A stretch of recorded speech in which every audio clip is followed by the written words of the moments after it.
მადლობა ღმერთს, რომ შეხვედრა შედგა კიდევ ერთხელ დიასპორაში, ამ შემთხვევაში ბელგიაში. ყოველთვის ასეთი შეხვედრების დროს მე სიხარულით მოვდივარ. რა თქმა უნდა, მაგ მოტივაცია. მოტივაცია იმის, რომ ხვდები ქართველებს, რომლებიც სამშობლოდან გადახვეწილები არიან ობიექტური თუ სუბიექტური მიზეზების გამო. მაქვს მოტივაცია ის, რომ ქრისტეს ხვდები ვარ და ჩემი მოვალეობა არის ქრისტე იდიდებოდეს ჩემი სიტყვის მიერ და ეს ვალდებულება როგორც ხვდელს გამაჩნია. მოტივაცია მაქვს ასევე იქიდან გამომდინარე, რომ ეს არის საქართველოს კათოლიკოს პატრიარქის კურთხევა. ასევე მისი მოსაყდრის კურთხევა და მე მცხეთა თბილისის ეპარქიის მღვდელი ვარ და შესაბამისად მათი კურთხევით მოქმედებ. ასევე მახარებს ის, რომ ეს არის თქვენი ეპისკოპოსის ძალიან ძვირფასი ადამიანის მეუფედოსი თეოსეს კურთხევა, ასევე თქვენი მღვდლების და ამ შემთხვევაში მამა დავითის სურვილი და რა თქმა უნდა თქვენი სიყვარული ჩვენი ეკლესიისადმი. რატომ ხვდებით ჩვენ ერთმანეთს? პირველი გითხარით, ეს არის ქრისტეს დიდების შესაძლებლობა. როგორც პავლე მოციქული ამბობს, ყველაფრით ქრისტე იდიდებოდეს. მოგვაქვს გარკვეული თემები, რომელსაც პრაქტიკული დანიშნულება აქვს. როგორ ვიცხოვროთ ისე, რომ ქრისტეს დიდება რეალიზდეს სად? ჩვენს გულში და შესაბამისად ჩვენს ცხოვრებაში. ეს არის პირველი. და მეორე მიზეზი. ჩვენ ქართველებს დიდებული წინაპრები გვაქვს. ჩვენი წინაპრების დიდებულობა რაში მდგომარეობს? ეს მდგომარეობს პირველ რიგში იმაში, რომ მათ თავი დადეს, თავი გაწირეს. 100,000-ობით გვხვდებოდნენ, რომ დღეს ჩვენ ქართულ ენაზე ღმერთი გვედიდებით. დღეს ჩვენ იმგვარი კულტურის წარმომადგენლები ყოფილიყავით, როგორც ერი, რომ იოლად მიგვეყო ყოვლადწმინდა სამება ღმერთი და განკაცებული ღმერთი იესო ქრისტე და მისი წმინდა ეკლესია. ეს ჩვენ იოლად მივიღეთ, იმიტომ რომ იმ კულტურიდან აღმოცენებულნი ვართ, რომელიც კულტურად შექმნილია ჩვენი წინაპრების შრომით, ღვაწლით, ბრძოლით და ქრისტესათვის სიკვდილით. თორე ჩვენ ქონია საუბარი სხვა კულტურის წარმომადგენლებთანაც, სხვა რელიგიის და ძალიან უჭირს ადამიანს ყოვლადწმინდა სამება ღმერთის მიღება და განკაცებული ღმერთის მიღება. და ასე რომ ორი მიზეზი გვაქვს. ეს არის ქრისტესადმი სიყვარული, რომელიც ჩვენში აღორძინდეს და სიყვარული ჩვენი სამშობლოსადმი. გადარჩენა ჩვენი სამშობლოსი ჩვენს გულში, ჩვენს შვილებში, გადარჩენა იმდენად, რომ ოდესღაც დაბრუნებას კი შევძლო. მაგრამ იმისათვის, რომ ყველაფერი რეალიზდეს, ადამიანი აი ამ მოწოდების, ამ რწმენის ჩვენი იგივე დიდებული კულტურის შესაბამისად უნდა ცდილობდეს ცხოვრებას. ერთ-ერთი ყველაზე მნიშვნელოვანი, რაც ადამიანს სჭირდება, ემიგრაციაში მყოფ ადამიანს სჭირდება, ეს არის ერთმანეთის სანთლით ძიებაც კი ერთმანეთისადმი სიყვარული, ყოველ ქართველზე ზრუნვა, რომ ის არ დაიკარგოს ამ ერთობიდან. ზოგადად ჩვენ პრობლემა გვაქვს ქართველებს ამ კუთხით. ჩვენ სხვები უფრო გვიყვარს ხშირად ჭყალებში ოღონდ ეს სიყვარული. სხვებს უფრო ვაფასებთ, როგორც კონსტანტინე გამსახურდი ამბობდა, თუ რამე კარგი ნახა ადამიანმა იტყოდა, როგორი საუცხოა. როგორი საუცხო. ანუ კარგი თუა ის უცხოა. ეთყობა ეს შემთხვევით არ არის ეს სიტყვა ქართულ ენაში და ამ დიდმა მწერალმა რაღაცნაირად ეს სიტყვა იპოვა და აქედან ესეთი დასკვნა გააკეთა. აღფრთოვანდებით ხოლმე სხვა სიკეთეებით და ჩვენი გვავიწყდება და ყველაზე მთავარი რაც ხშირად გვავიწყდება ეს არის ერთმანეთი. ქართულ ენაზე მოლაპარაკე ადამიანი ერთ-ერთი ყველაზე ლამაზი ადამიანი, ერთ-ერთი ყველაზე ნიჭიერი ადამიანი. ისე რომ შეიძლება მან არ იცოდეს ქრისტიანული კულტურის მატარებელი ადამიანი, რომელიც უმშვენიერეს ენაზე მეტყველებს, საუბრობს და პოტენციაში მას აქვს ღმერთის დიდების შესაძლებლობა, ადვილად მიღების შესაძლებლობა სწორი სარწმუნოებისა. ყოველი ადამიანი ესეთია და ჩვენ მოყვასის სიყვარული, რომელიც მცნებად გვაქვს ქრისტეს მიერ, თუ მოყვასი არ გვიყვარს, შეუძლებელია გვიყვარდეს ღმერთი, მოყვასის სიყვარულს ავსწავლოთ. ოჯახში მშობლებთან, მეუღლეებთან, შვილებთან, დედმამიშვილებთან, მეგობრებთან და სამშობლოში.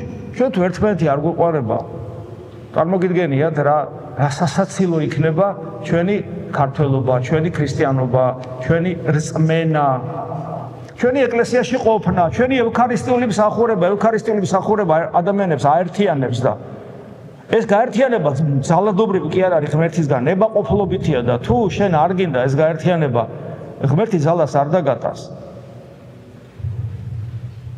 ღმერთი აგერ მოციქულები იყვნენ და ერთ-ერთი მოციქული იუდა, ღმერთი თავის მოციქულებსაც იქ, რომელსაც ადამიანურადაც კი იცნობდა, იმათაც კი ძალას არ ატა. და როცა ჩვენ აი დღევანდელი თემა, შინაგანი სიმშვიდე ქაოსურ სამყაროში. ეს იმდენად მნიშვნელოვანია. თუ ადამიანს შინაგანი სიმშვიდე არ ექნა, მაშინ ქრისტე არ არის. და იმ ქაოსის ნაწილი ხარ, რომელიც ქაოსით სამყაროში სუფევს ზოგადად. და ჩვენ ყველაფერი უნდა გავაკეთოთ იმისათვის, რომ ეს ქაოსი არ შემოუშვათ ჯერ საკუთარ გულში და მე არ შემოუშვათ ჩვენს ერთობაში. არ დაუშვათ ის, რომ ჩვენში ქაოსი იყოს და ქაოსი ნიშნავს სიმშვიდის არარსებობა ნიშნავს, რომ გასაქანი ეძლევა ადამიანის დაცემულ ბუნებას, მის ეგოიზმს, უკიდურეს ინდივიდუალიზმს, უსიყვარულობას, მრისხანებას, პატივმოყვარეობას, ამპარტავნებას, როგორც ჩვენი პატრიარქი ამბობდა ქართველებს, ეს პრობლემა აქვს ამპარტავანიერება. გაუფრთხილდით ერთობას, ოღონდ ეს ერთობა აბსტრაქცია არ არის, ეს ერთობა ქრისტეს მიერია და ეს ერთობა ეკლესიაში ხდება, ეკლესია ეპისკოპოსია, თქვენი ეპისკოპოსის გარშემო შეიკრიბენით, თქვენი ეპისკოპოსის მიერ ლეგიტიმური სასულიერო პირების გამო, თქვენი მოძღვრების გარშემო შეიკრიბენით და ისწავლეთ ერთმანეთის სიყვარული, ვისწავლოთ ერთმანეთის სიყვარული და თუ სადმე რაღაცა ხდება ისეთი, რომელიც მიუღებელია ქრისტიანობისათვის, სამრელო ოჯახია, ეს არის ოჯახი. სამრელო ცხოვრებისათვის, ჩვენი ქართველობისათვის, ემიგრაციაში მყოფი ქართველობისათვის, რა დროს ეს არის ხალხო? ვაპირებდი ეგრევე დამეწყო თემით. აი თემით ეგრევე ვერ დავიწყე. გავაკეთე ეს შესაბამალი, რომ ბოლოს ეს მეთქვა, რომ კითხვა დამესვა, მოდი ესე კითხვა დავსვათ, აი რა გვჭირს ქართველებს? მე მაგალითად დიდი ხანია ვფიქრობ ამას, რომ საქართველოდან ჩვენი ულამაზესი, უმშვენიერესი ქვეყნიდან ქართველები რომ გავრბივართ, ეს მარტო ეკონომიკური პრობლემების გამო არ არის. და აი ამ ჩვენ ულამაზეს სამშობლოს ნელ-ნელა რომ დაეპატრონება სხვა უცხო ადამიანები რომ დაეპატრონებიან და ეს გარდაუვალად მოხდება თუ ნელ-ნელა საქართველო დაიცლება და სხვა შემოვა და უკვე ჩვენი შვილების და შვილიშვილების თაობა სამშობლო აღარ ექნება. ეს პროცესი რომ მიდის და არ ჩერდება, ამის მიზეზი ეკონომიკური პრობლემები კი არ არის. თავარი მიზეზი არის, რომელიც ამ ცენტრიდანულ ძალას ქმნის, რომელიც გადყორცნის ქართველებს. შორს ეს პროცესი არ ჩერდება. თავარი მიზეზი არის ის, რომ ჩვენ ერთმანეთი სიყვარული არ შეგვიძლია. და ჩვენ ერთმანეთის სიყვარული იმიტომ არ შეგვიძლია, რომ ჩვენი დაცემული ამპარტავანი ბუნება ძლევს ჩვენ სარწმუნოებას. იმიტომ რომ თუ სარწმუნოება ჩვენში გაცოცხლდა, ჩვენ ქრისტეს თვისებებს შევიძენთ და ქრისტეს თვისებების მქონე ადამიანს არ შეუძლია მოყვასი და ქართველი კი არა და ოჯახისწევრი კი არა, მტერის კი უყვარს. და პატიება საერთოდ პრობლემა არ არის ქრისტიანისათვის. ქრისტიანისათვის პატიება არის, როგორ გითხრათ? რა ვიცი, აი ჩვეულებრივი, იმდენად ჩვეულებრივი მოვლენა, რომ ამაზე მოყვას რო აპატიო. ეს ჩვეულებრივი მოვლენაა, კიდევ ვიმეორებ, მტრის სიყვარულის კი ჩვენი ვალდებულებაა, არა თუ მოყვას აპატიო, რომელიც შემთხვევით რაღაცა მოხდა. ამიტომ თუ ჩვენ გვინდა რომ ჩვენ ყოფიერებას ზოგადად ასე ვთქვათ, ყოფიერებას, ჩვენ სიცოცხლეს, რომელიც გადაჯაჭვულია ჩვენ სამშობლოსთან და რასთავარია ქრისტესთან, თუ ჩვენ გვინდა რომ ამ ყველაფერს აზრი გქონდეს ეს ყველაფერი ღირებულებები, რომელიც არის ქრისტიანობა, ჩვენი სამშობლო ქართველობა, ჩვენი კულტურა, ეს ყველაფერი ღირებულებები ჩვენს გულში ჩაიწუროს და ჩვენ საქმეებში გამოვლინდეს. ამაზე უნდა ძალიან ბევრი ვიმუშაოთ.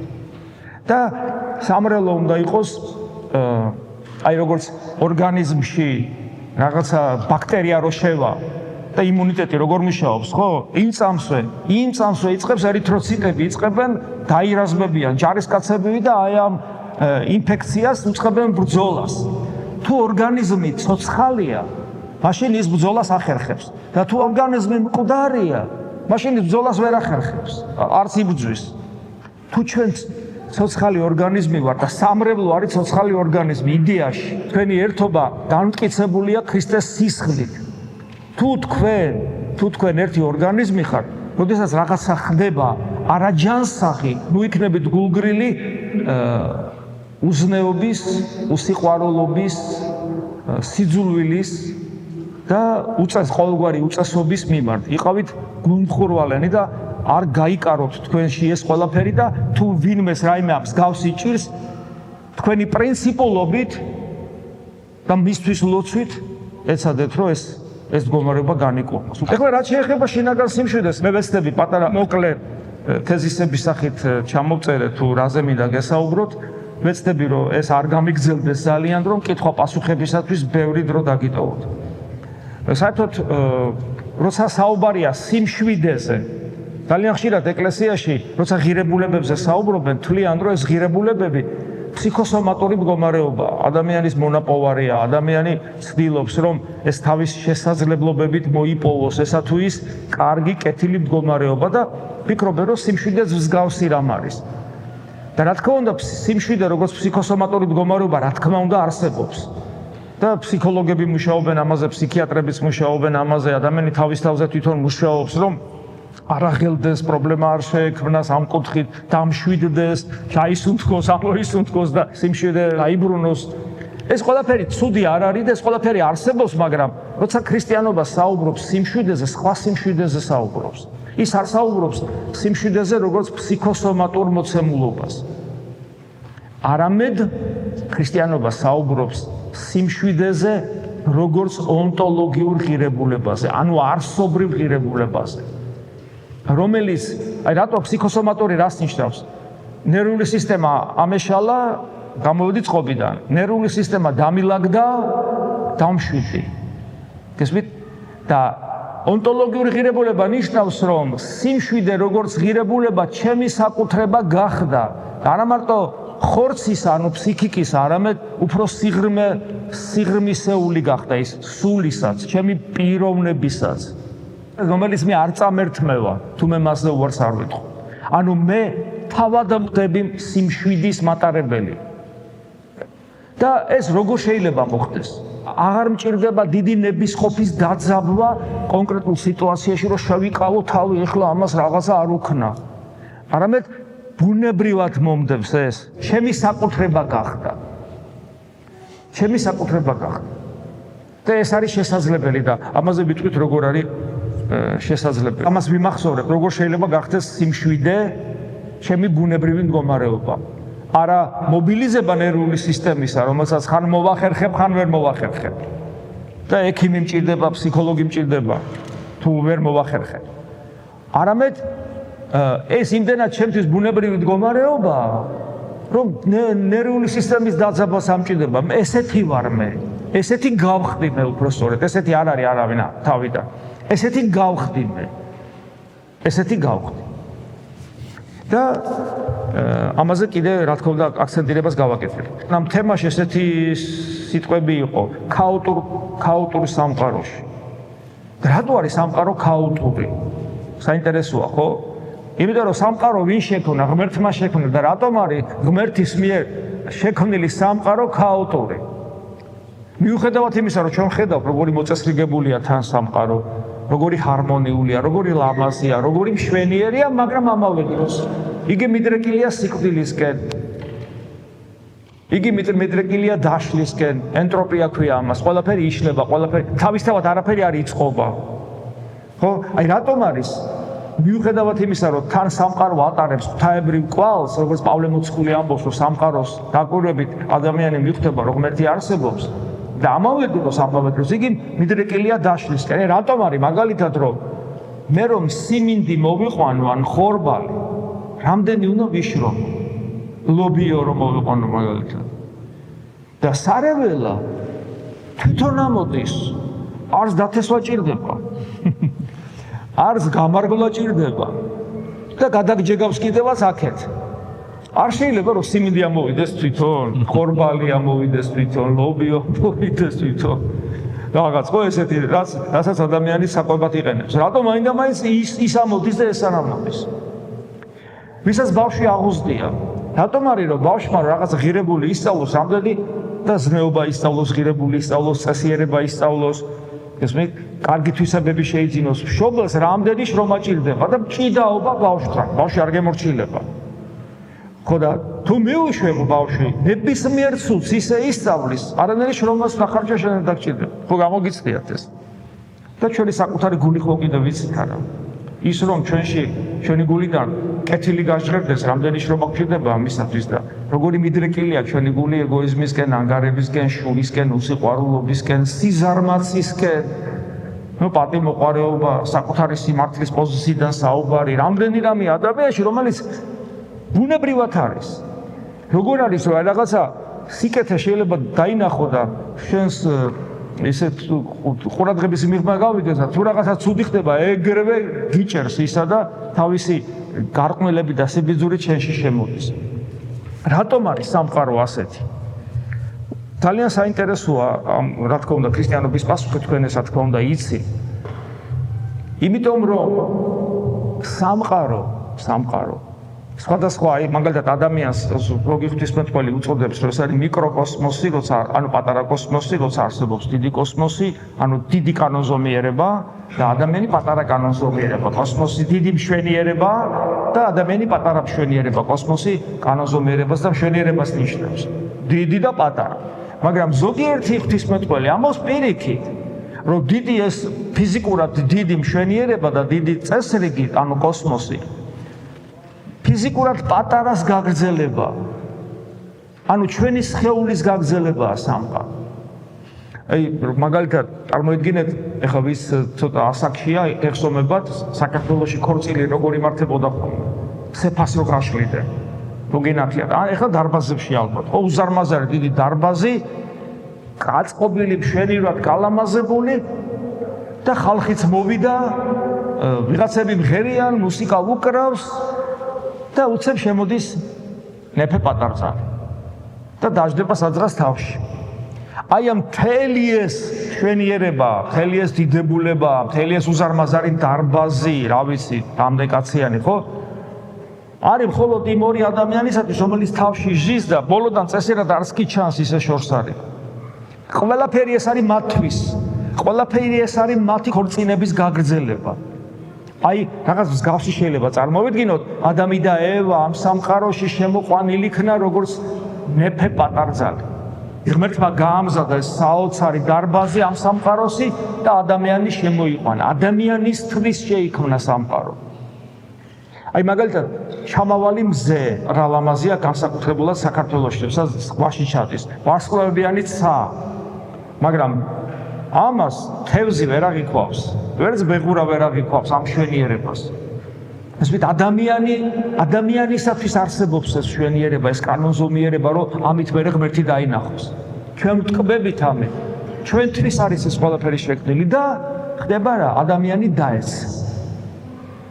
ადამიანი, რომელსაც ღმერთთან მუდმივი კავშირი ჰქონდა და სამყაროს მოწესრიგებაში, შექმნილი სამყაროს მოწესრიგებაში, კლასიფიკაციაში, სახელების დარქმევაში, ღმერთის თანამუშაკი გახდა, ღმერთმა გახადა ადამიანი თავისი თანამუშაკი, თანამშრომელი სამყაროს მოწესრიგების გაგრძელებაში, რომ სახელებს არქმევს ადამი და ასე შემდეგ. და უცებ ადამი ზურგს უჩვენებს ღმერთს, წყვეტს მასთან არსებობას და რას ნიშნავს ეს? სიცოცხლის წყაროზე ამბობს უარს. სიცოცხლის წყაროზე ამბობს, აი აკვალანგისტი, რომელიც მძიმე შეჭურვილი დადის და გრძელი მილით მიერთებულია გემზე და იქიდან ჰაერი ეწოდება და უცებ ეს გადაჭრა რა ეს ხელს მიშლის ეს მილი და გადაჭრა ეს მილი რომ სადაც მინდა იქ წავიდე და მას ჟანგბადის მიწოდება შეუწყდა აი ადამიანმა შეიწყვიტა ჟანგბადის მიწოდება სულიერი სიმბოლურად რომ ვისაუბრებთ და მისი ბუნება დაზიანდა და წავიდა სიკვდილისკენ ადამიანში შევიდა სიკვდილი მან უარი თქვა სიცოცხლეზე ადამიანში შევიდა სიკვდილი რომელიც სულიერად ადამიანის სულისა და ხორცის ერთობა სულიერად იმ წამსვე აღესრულა რომ რაში საჩანსო სულიერად იმ წამსვე აღესრულა ეგრევე დაკარგა ღმერთთან კომუნიკაცია ეგრევე დაუბრუნდა გონება და ტრანსცენდენტულ ყოფიერებასთან ღმერთთან როგორ მოიქცეს იმ წამსვე დაავიწყდა მას ეგონა რომ ხეების უკავ დაიმალებოდა ღმერთი ვერ დაინახავდა მას ეგონა რომ თავის ჩადენილ საქციას თუ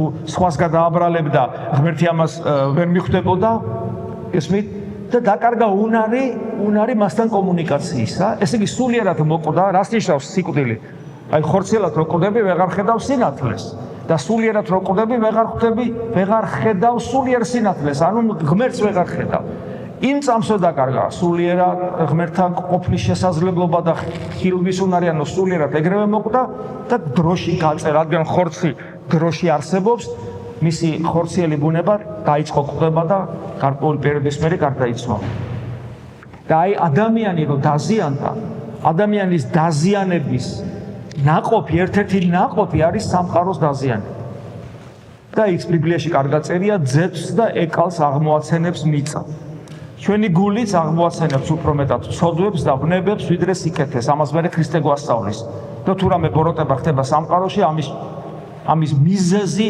არის ადამიანის გული ჩვენი გულიდან გამოდის ყველა ეს უბედურება და ბოროტება რომელსაც მერე ჩვენი ხელები ანივთებენ აი ესე ხდება და ამიტომ რადგან ადამიანსა და სამყაროს შორის ონტოლოგიური ანუ არსობრივი კავშირია, როგორც გითხარით, სამყარო ჩვენთვის შეიქმნა და ჩვენ შევიქმნით როგორც სამყაროს გვირგვინი. ამიტომ ჩვენ რო დავზიანდით, დაზიანდა სამყაროს.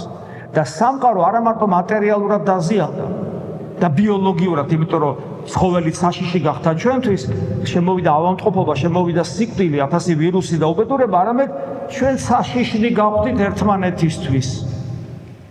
ერთმანეთს გაუწყობდა ადამიანი და პირველი მიწაზე დაბადებული პირველი ადამიანი კლავს მიწაზე დაბადებულ მეორე ადამიანს ძმას კაინი კლავს აბელს ადამიანი მეორე ადამიანისათვის გახდა საშიში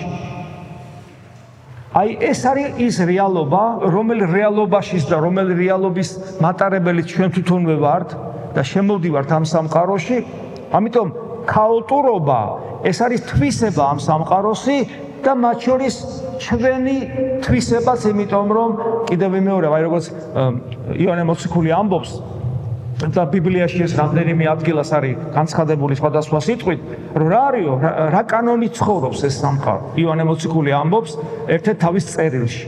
რა კანონით ცხოვრობს? ეს წმინდა წერილშია ეს სიტყვები. რა კანონით ცხოვრობს სამყარო და ამბობს. ეს არის გულის თქმა ხორცის, ანუ სიამეთ მოყარეობა, ადამიანი ხო დინამიური არსებაა და რაღაც მიზნები აქვს. ეს ჩემი მიზნები რითია მოტივირებული და ჩამოთვლის ხორციელად მე სიამოვნოს. გესმით, პირველი ეს არის გულის თქმა თვალთა მომხვეჭელობა, იგივე ვერცხლის მოყარეობა, ეს მინდა, ის მინდა, არ ყოფნის, ძალაუფლება მინდა, კიდე მეტი მინდა. შემოსავალი მინდა, კიდე მეტი მინდა, ვეღარ გაზეხი, ვერ გავძეხი. მეტი, ეს არის გულისხმოვანი თვალთა ამ კანონით ცხოვრობს და სილაღე ამასოფლის, ანუ ამპარტაუნება, პატივმოყვარეობა, საკუთარი სიმართლით, საკუთარი ინდივიდუალიზმით ტკბობა სხვის ხარჯზე. ეს არის პატივმოყვარეობა. და ამით ცხოვრობს სიამაყე. ამით ცხოვრობს ადამიანი და ყოველი ბავშვი, რომელიც იმართება ამ სოფელში, აი ამ სამ თვისებას ატარებს.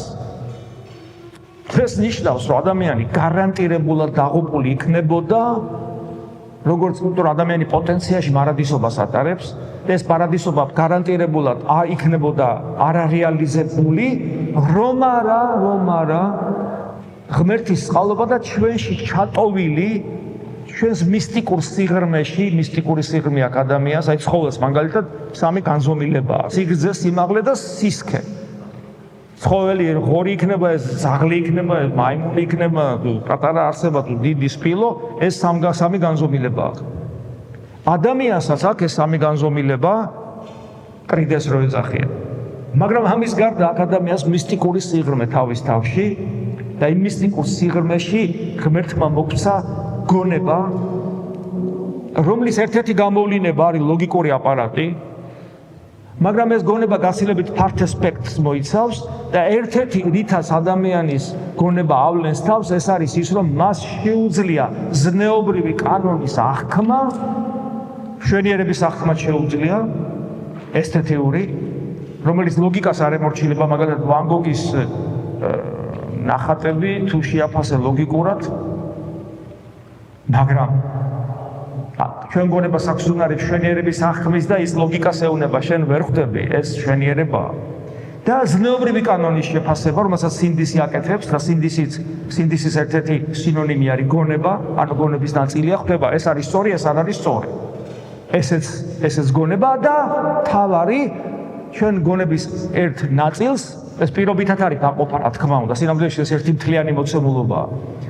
ჩვენი გონების ერთ ნაწილს შეუძლია ტრანსცენდენტული ყოფიერების, ანუ სამყაროს შემოქმედის, ანუ ღმერთი, რომელიც არ ჩანს, იმის შემეცნება, ღმერთი, რომელიც არავის უხილავს და არ ჩანს, შენ იცი, რომ ღმერთი არსებობს. ეს არის სწორედ შენი იმ შინაგანი გონების ერთ-ერთი გამოვლინება, რომელსაც ჩვენ ასევე რწმენას უწოდებთ.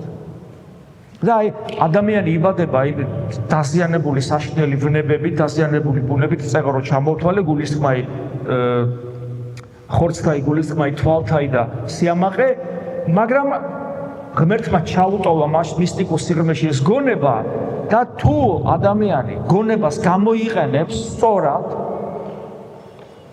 მისი შემეცნების უნარები თუ სწორად იმუშავებს, მათ შორის სინდისი, ანუ ზნეობრივი კანონის შეფასება, ნელ-ნელა ადამიანის გული მოდის გული იგივე შინაგანი მისტიკური სიღრმე მოდის იმ მდგომარეობაში, რომ მას უკვე შეუძლია ღმერთის აღქმა და ღმერთის შემეცნება და რასთავარია. ნახეთ, ღმერთის ცნობა, მას შეიძლება ღმერთი იცნოს. ის უბედურება, რაც სამყაროში ხდება, რომელიც საბოლოო ჯამში სიკვდილით თარდება, ჩვენი სიკვდილით, ბიოლოგიური სიკვდილით, სულიერი სიკვდილით, რომ ღმერთს ვერ ხედავთ. რომ ადამიანი შეიძლება ბიოლოგიურად ცოცხალი იყოს, მაგრამ ქრისტე მას უწოდებს მკვდარს. აი, ადამიანი ცხოვრობს, დადის, ჭამს, სვავს, ოჯახი ყავს. და ქრისტე უწოდებს ის არის მკვდარი. იმიტომ რომ სულიერად ღმერთს ვერ ხედავს. და მე არსებობს ბიოლოგიური სიკვდილი, მაგრამ არსებობს სამყაროს სიკვდილი, ხო? სამგზე ჩაქრება, დედამიწა განადგურდება, ყველაფერი დაიშლება, ჩაქრება, გაცივდება ყველაფერი. გარდაუვალია ეს. და რადგან ადამიანთა უდიდესი უმრავლესობამ ღმერთი უარყო თავისი გულიდან და იქვე, ანუ როცა ადამიანი ღმერთს უარყოფს და ეს დაემართება, მარტო არ არის. და კიდევ ერთი, როცა ადამიანმა ღმერთი უარყოს ამ ოთხეში, მარტო არ იყო და ეს ნიშნავს იმას, რომ მას ვიღაცა დაეხმარა. ვიღაცას დაუჯერა ადამიანმა, ჩვენ ვიცით ბიბლიური ისტორიიდან. მან დაუჯერა ეშმაკს, ანუ ღვთისნების უარმყოფელი ადამიანი თავის გულზე აბატონებს დემონურ ნებას, ეშმაკის ნებას, რომელიც მას უკვე ამ სამყაროში მოყვება. და თითოეული ჩვენგანი ამით იბადება და სიმონ ახალი ღვთისმეტყველია ძალიან დიდი წმინდანი ესეთ რამეს ამბობს. თუ ადამიანში არ არის ქრისტე, მაშინ ნახეთ როგორ ამბობს აუცილებლობით საუბრობს, კატეგორიულია. შეიძლება ვიღაცა მე რომ ეთქვა ესე, ხო? ვიღაცას არ მიიღო. ვიღაცამ შეიძლება ახლაც არ მიიღოს, მაგრამ ამას ამბობს ძალიან დიდი წმინდანი და უზარმაზარი ავტორიტეტი ეკლესიისა. სიმონ ახალი ღვთისმეტყველი. სულ სამ ადამიანს უწოდა ეკლესიამ ღვთისმეტყველი. ეს არის იოანე მოციქული ღვთისმეტყველი, ეს არის გრიგორი ღვთისმეტყველი და სიმონ ახალი ღვთისმეტყველი. და სიმონ ახალი ღვთისმეტყველი ამბობს, რომ თუ ადამიანში არ არის ქრისტე, მაშინ აუცილებლად არის ეშმაკი. და ეს აუცილებლად არის ეშმაკი. ნიშნავს, რომ სამყაროში ადამიანთა უდიდეს უმრავლესობაში ბოროტი თავის საქმეს აკეთებს და ადამიანთა უდიდესი უმრავლესობა ბოროტის, ანუ ეშმაკის გეგმის ნაწილია და ამიტომ სახარებაში ნახეთ რა წერია. თავადი ამ სოფლისა არის სატანი. გაბატონებული თავადი ნიშნავს უფროს. და აი ამ სიტუაციაში ადამიანს მაინც აქვს შენარჩუნებული იმაში, ვიშიც სატანა მოქმედებს. მაინც აქვს შენარჩუნებული აი ეს გონების შესაძლებლობები და თავისუფალი არჩევანი, ანუ თავისუფლება ვერ წაართვა ეშმაკმა ადამიანს. მიუხედავად იმისა, რომ მასზე ბატონობს, თავისუფლებას ვერ ართმევს, ვერც სინდის ვერ ართმევს, ვერც მისტიკური შემეცნების უნარს, ანუ ღმერთის შემეცნების უნარს ვერ ართმევს, ვერც ლოგიკური აზროვნების უნარს ვერ ართმევს და თუ ადამიანი გონს მოიგება უძღებიშვილივით და გაიაზრებს, რომ სიცოცხლე ერთხელ მიეცა და ამ სიცოცხლეს გაფრთხილება ჭირდება და დაუკვირდება საკუთარ თავს, ის ნელ-ნელა ეშმაკის კლანჭებიდან თავს აღწევს. აი ეს არის. და ეს ჩიხური სიტუაციაში იმყოფება რა ადამიანი, ამ ჩიხური სიტუაციიდან გამოდის. ოღონ იმისათვის, რომ ეს ადამიანს განეხორციელებინა და ეს ბარიერი ღმერთსა და ადამიანს შორის ეს ბარიერი დაეძლია, ამისათვის მას ღმერთი ეხმარება. და ღმერთი ეხმარება როგორ თვითონ მოვიდა ადამიანად. აი ეს ღვთის განკაცება არის გამოსავალი. იესო ნიშნავს მხსნელს. ცოდვა ნიშნავს ღმერთისგან აცდენას. და წმინდა წერილში ვკითხულობთ, რომ იმდენად აცდენილია ადამიანი ღმერთს, რომ მისთვის საკუთარი რესურსით შემოტრიალება შეუძლებელია, ყველაზე დიდი შეიძლება მიხვდეს ცუდად არის.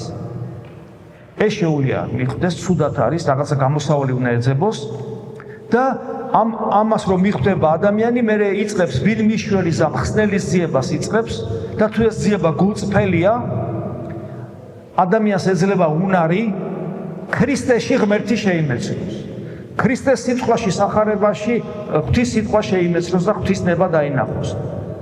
აი ეს არის ძალიან მნიშვნელოვანი. და აი ქრისტე მოდის როგორც მხსნელი და წმინდა წერილში ესე წერია, რომ ვის დაიბადა მარიამისგან, ის არის ღმერთის ძე, რომელიც თვითონ მარადიულია, ძეც მარადიულია, უბრალოდ ხორციელ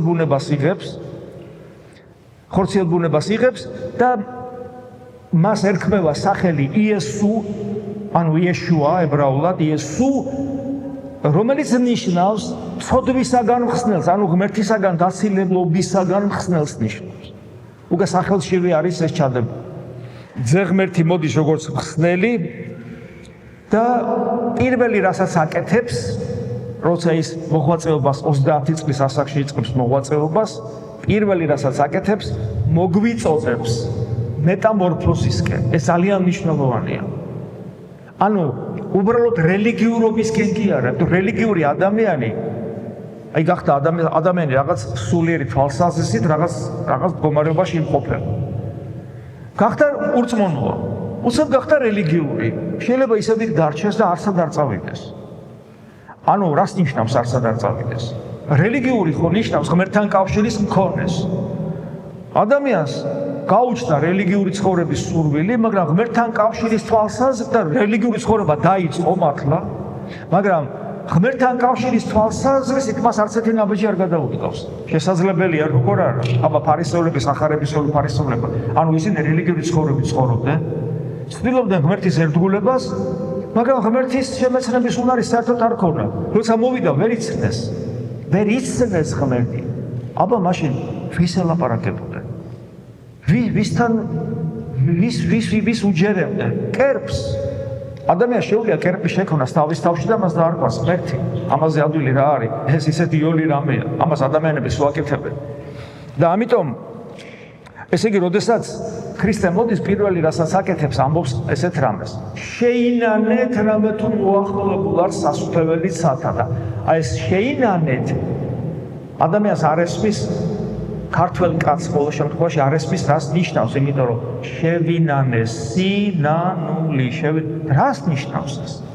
და ნახეთ რა უცნება, როდესაც მერე მოციქულები დაიწყებენ მისიონერობას და როცა უკვე თვითონ ყველა ადამიანთან ვეღარ მიდიან, იმიტომ რომ ქრისტიანები მრავლდებოდნენ და ისინი ძირითადად მოქმედებდნენ მაშინდელ ცივილიზაციის ცენტრში, ანუ ეს არის რომის იმპერია და იმ დროს რომის იმპერიაში დომინანტი ენა აღმოსავლეთ რომის იმპერიაში იყო ბერძნული. ამიტომ მოციქულებმა როცა უკვე ვეღარ მიდიან ყველასთან, ხო აი შენ დაგელაპარაკე და იმასთან ვერ ვასწრებ წასვლას. წერილს და ვაგზავნე. რომ მე შენ დაგელაპარაკე უშუალოდ იმასთან წერილი გავაგზავნე. მე იმანის წერილი იმას გაუგზავნა იმას და საჭირო იყო დამეწერა და მოციქულებმა დაიწყეს დაწერა. პირველად დაიწყო პავლე მოციქულმა დაწერა და ყველა პირველი წერილები პავლე მოციქულისა და ყველაზე ბოლო წერილი იოანე მოციქულის არის იოანეს სახარებით რომ არის ცნობილი მეოთხე სახარები. და სიტყვა სინანული ქრისტე ამბობდა არამეულად. თავის იმ დროიდან მშობლიურ ენაზე. შეინანეთ რამე თუ მოახლოებულ არ სასופველიცად. ეხლა მოციქულებმა ეს სიტყვა უნდა დაწერონ ბერძნულად, იმიტომ რომ ის ბერძნები არიან, თვით ებრაელებისკენ, რომელიც განთესილნი იყვნენ რომის იმპერიაში, მათი სალაპარაკო ენა იყო ბერძნული, იმიტომ რომ იმპერიაში ცხოვრობდნენ. ესე იგი მე უნდა დავწერო სიტყვა როგორ იწყებს ქრისტე ქადაგებას, და უნდა დავწერო სიტყვა შეინანეთ. და რა სიტყვა გამოიყენეს, იცით? მეტანოია. და მეტანოია არის ნიშნავს გონების ცვლილებას. გონებაში ამ შემთხვევაში ეწეღა რომ ამბობდი შემეცნების უნარი ისეთ გრამატიკულ კატეგორიაში ზის ეგ სიტყვა მეტანოია ორიგინალში ბიბლიისა სახარებისა რომ ის იმაში იგულისხმება არა მეტანოია ანუ სინანული მეტანოია რომელიც ნიშნავს ცვლილებას ანუ მეტამორფოზს არა ცვლილების ერჯერად აქტს აი შევიცვალე და მორჩა არამედ პროცესს ანუ დაიწყოს თქვენში პროცესი მეტამორფოზისა იმიტომ რომ სასופველი ანუ ღმერთის სამეფო მოახლოა თევზი რომელიც დინების მიმართულებით მიცურავს და მისთვის მეტანოია არის რა რომ თუ გონიერი თევზია რა და გაიგო რომ ესე იგი ცხოვრების საზრისი კი არ არის ესე მიტივტივებს ფარფლების მოსმაც არ უნდა ესე საჭმელი რაც მიუცურდება შეჭამს აი ეს კომფორტია რა და ვიღაცამ უთხრა რომ ცხოვრების საზრისი იქ არ არის აბა სად არის იქით არის და მდინარე რომ იქით მიდის ხორდა უნდა მოტრიალდე აი რომ მოტრიალდა და გაიხედა ეს ხო საკმარისი არ არის რომ მოტრიალდა რატო მდინარე ისევ წაიღებს ესე იგი ის უნდა მოტრიალდეს და მოუსვას ფარფლები რა სიჩქარით იმ სიჩქარით რომ დინება დაძლიოს თუ ჩანჩქერი დაიწყო უნდა ავიდეს ჩანჩქერში კალმახი რო ადის ხედავთ სადამდე ბოლო არის სათავე ადამიანის შემთხვევაში ამასოფლის მდინარე მიდის დასასრულისკენ ვიცით ეს ანტიქრისტეთ დამთავრდება დასასრულისკენ მიდის ქრისტიანი რო ხდება ქრისტიანი მეტანოია რო იწყება ოპა მოტრიალდება და წავიდა და შედის დისკომფორტულ ზონაში ანუ კომფორტის ზონიდან გამოდის ამ თევზივით ეს ადამიანი და იწყებს დინების საწინააღმდეგო სვლას სადამდე ბოლომდე გარდაცვალებამდე რა ტემპით რა სიჩქარით გასასწრებს გააჩნია თუ ამასოფლის დინარე აჩქარდება შენ თუმა აუჩქარო თუ შენელდება შეგიძლია ცოტა მოისუნთქო მაგრამ დინება ყველა შემთხვევაში უნდა დაძლიო აი ეს არის ამიტომ აი ეს პროცესი შეინანეთ არის ძალიან მნიშვნელოვანი შეინანეთ რამე თუ მოახლოებულ არ სასופველიცათა და ეს მეტანოია ნიშნავს პროცესს ეს ძალიან მნიშვნელოვანია პრაქტიკული თვალსაზრისით ჩვენ თუ გვინდა რომ ჩვენში რაღაც შეიცვალოს არსობრივად ონტოლოგიურად და ხელიდან დაუსხლდეთ ამასოფლის კანონებს რომელიც არის დეტერმინირებული და ჩვენ თავისუფლებას კლავს ჩვენ თუ გვინდა რომ დემონური ნება გამდევნოთ ჩვენგან და ჩვენ თუ გვინდა რომ ამასოფლის ქაოსს წინ აღვდგეთ რომელიც ჩვენში შემოდის იმიტომ რომ თავისნაირად აგვიქვავს ჩვენ უნდა შემოვტრიალდეთ დავიწყოთ პროცესი სინანულისა და ეს არ უნდა გავაჩეროთ უკანასკენ ამოსულთქვამდე არ უნდა დავიღალოთ აი მამებს ეცოდინებათ დამეთანხმებიან რომ ძალიან ბევრი ადამიანი რელიგიური აღტკინებით მოდის ეკლესიაში იწყებს სულიერ ცხოვრებას 1-2 წელი რამდენიმე ანებებს თავს რამდენის გინდა ესეა რატო ხდება ესე იღლებიან 1 წელი იბრძვის 2 წელი იბრძვის კი ბატონო 5 წელი ზოგი 10 წელიც კი იბრძვის და მე რაღაცა და თავდება მისი ბრძოლა. არაფრით არ შეიძლება ამის დაშვება. ჩვენ ვიბრძვით ბოლომდე. და თუ ვიღაცას გონია რომ ეს მარტო ტანჯვა ეგრე არ არის, იმიტომ რომ ღმერთი გვაძლევს ისეთ სიხარულს, რომელიც სიხარული სხვაგან არსად არის შოვება. და შედეგად რა ხდება? რა მოყვება ამას? შედეგად მოყვება ამას ის რომ ჩვენ მოვდივართ იმ მდგომარეობაში, რა მდგომარეობისთვისაც ღმერთმა შექმნა ადამიანი. რა მდგომარეობისთვის შექმნა ღმერთმა ადამიანი? წეგან ვახსენე მისტიკური სიღრმე. მისტიკური სიღრმე ღმერთს აქვს და როგორი? ნახეთ, ფსალმუნებში არის ეს სიტყვები. უფსკული უფსკულს ხადის. უფსკული არის ეს სწორედ ეს მისტიკური სიღრმე. და მეორე უფსკული, რომელსაც ეს პირველი უფსკული ხადის, ანუ მოუწოდებს, არის ღმერთი. ღმერთის დარი უსასრულობა ადამიანში. და თუ ოღონ პოტენციაში რეალიზებული არ არის. და თუ ის რეალიზდა, ისეთ რა ხდება? ეს სახარებაში წერია, საოცრება. ყოვლადწმინდა სამება ღმერთი მკვიდრდება ჩვენში. მამაძე და სულიწმინდა. პირველი ეტაპი ეს არის, ჩვენ დავინახოთ ქრისტეში ღმერთი და შევიყვაროთ. ვერდგულოთ და მერე იწყება ეს პროცესი. და ისაა კასური ამბობს, რომ ასეთი ადამიანის გული და ზეცა აღარ განსხვავდება, იმიტომ რომ ზეცა იმიტოა ზეცა, რომ იქ ღმერთი მკვიდრობს და ასეთი ადამიანის შიდა მისტიკურ სიღრმეშიც ღმერთი მკვიდრობს. და ღმერთი როგორია? ჩვენ ვიცით, რომ ღმერთი ძლიერია, ყოვლის შემძლეა, ყოვლის ცოდნია, მაგარი ღონიერია ღმერთი რა. და ჩვენ უკვდავია, მაგრამ არის თვისებები. ეხლა ამას ადამიანი ლოგიკურადაც ხვდება. იტყვით, თუ ღმერთი არსებობს, ეგეთია, აბა რა. მაგრამ არის თვისებები, რომელიც მხოლოდ გამოცხადებით შეიძლება ადამიანმა იცოდეს, თვითონ ვერ მიხვდება. და ღმერთი რომ გამოგვეცხადა უმწვერვალესა და უმწვერვალესი გამოცხადება ქვია, როცა ღმერთი ადამიანად მოვიდა და ადამიანური ბაგები დამელაპარაკა, იმიტომ რომ პიროვნულად იესო ქრისტე ადამიანი კი არ არის, პიროვნულად ის არის ძე ღვთისა, რომელმაც თავის პიროვნებაში ადამიანური ბუნება მოიყვანა და ამ ადამიანური ბუნებით გველაპარაკება. და გვითხრა ღმერთის სხვა თვისებები. და ერთ ადგილას ესე ამბობს, ისწავლეთ ჩემგან, შვიდ ვარ და მდაბალ გულით. ესე იგი ღმერთი არის სიმშვიდე, რომელიც სიმდაბლესთან ერთად არის. ანუ ამაყი დამპარტავანი ადამიანის შვიდი ვერ იქნება. იმიტომ რომ სიმდაბლის ერთ-ერთი გამოვლინება სიმშვიდეა ზუსტად. და ერთ-ერთი თვისება ღმერთის ყოფილა სიმშვიდე. გამომდინარე სიმდაბლიდან, სიმშვიდე. და როცა შენში ღმერთი ცხოვრობს, შენ როგორი იქნები? შენ იქნები მშვიდი და შენ იქნები მარადიული. შენ იქნები ნაჭეშმარიტად ცოცხალი. და ეს შენ იქნები აბსოლუტურად მოწესრიგებული, ჰარმონიული და ეს ქაოსი, გამანადგურებელი ქაოსი ამ სამყაროსი თავისი ყველა საშინელი გამოვლინებით, მათ შორის სიფიცხით, ბრისხანებით, უსიყვარულობით, შიშით, შფოთით, ეს ყველაფერი წარსულს ვარდება, იმიტომ რომ შენი სიცოცხლე და ღმერთის სიცოცხლე ხდება იდენტური. აი პავლე მოციქული ამბობს, მე კი აღარ ვცოცხლობ, ჩემში ცოცხლობს იესო ქრისტე. ეს ადამიანური სიცოცხლის გაქრობას კი არ ნიშნავს. ეს ნიშნავს იგივეობას, ღმერთის სიცოცხლე და ადამიანის სიცოცხლე იგივეობრივი ხდება. აი აქ არის ზუსტად ეს რეალიზებული ღვთის მსგავსება, ადამიანური ხატი და მსგავსი ღვთისა. ღმერთისნაირი ხდება. ყველანაირად გარდა ერთისა. ის არსით არის ღმერთი და შენ მადლით ახარ ღმერთი. ქრისტე არის არსით შვილი, შენ მადლით ხდები შვილი და ამიტომ მოგეცაუფლება ღმერთს მამა უწოდ. ეს არის, ამიტომ თუ ჩვენ გვინდა რომ სიმშვიდე გქონდეს და ამ ქაოტურმა სამყარო თავისი კანონებით ცხოვრება არ შემოგთავაზოს. მისი კანონები რა არის? როგორც მითხრეს, ერთი ადამიანი შემთხვევით შეეჯახა პატარა ბავშვს,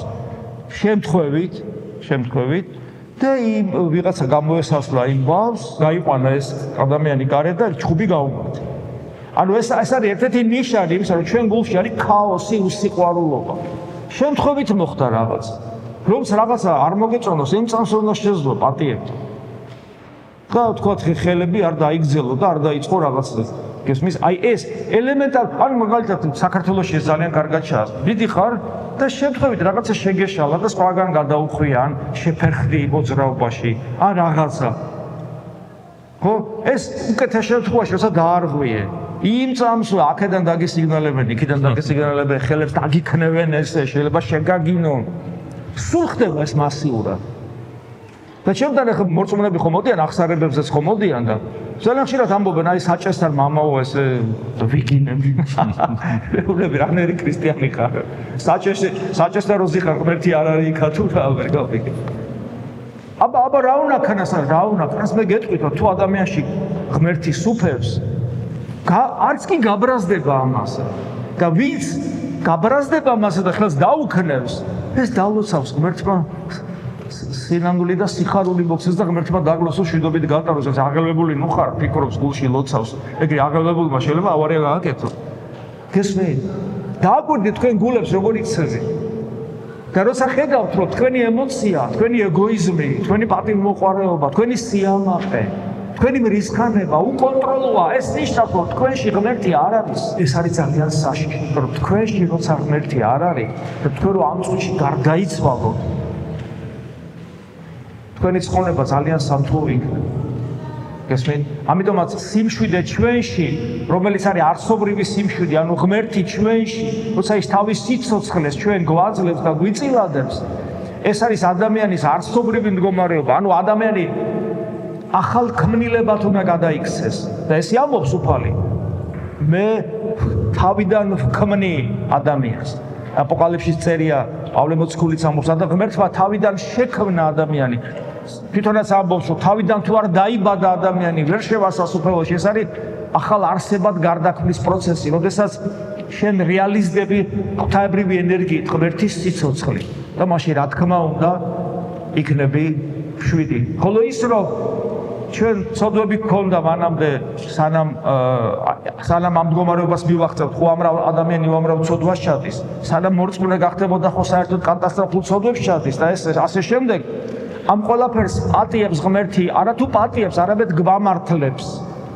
ანუ ერთია რომ გაპატია და მეორე გაგამართლა ანუ აღარ დარჩა შენში ცოდვა იმიტომ რომ ყველა შენი ცოდვისთვის მათ შორის შენი სიფიცხის გამო მრისხანების გამო უსიყვარულობის და ეგოიზმის გამო თვითონ მოკვდა ჯვარზე ანუ ღვთაებრივი სამართლიანობა დაცულია შენს მაგივრად ის მოკვდა და შენ გაგიხსნა გზა სასუფევლისკენ თუ რა თქმა უნდა შენ ამ სვერფს მიიღებ და გულს გაუხსნი ჩვენთვის მომკვდარ იესო ქრისტეს ამინ ამინ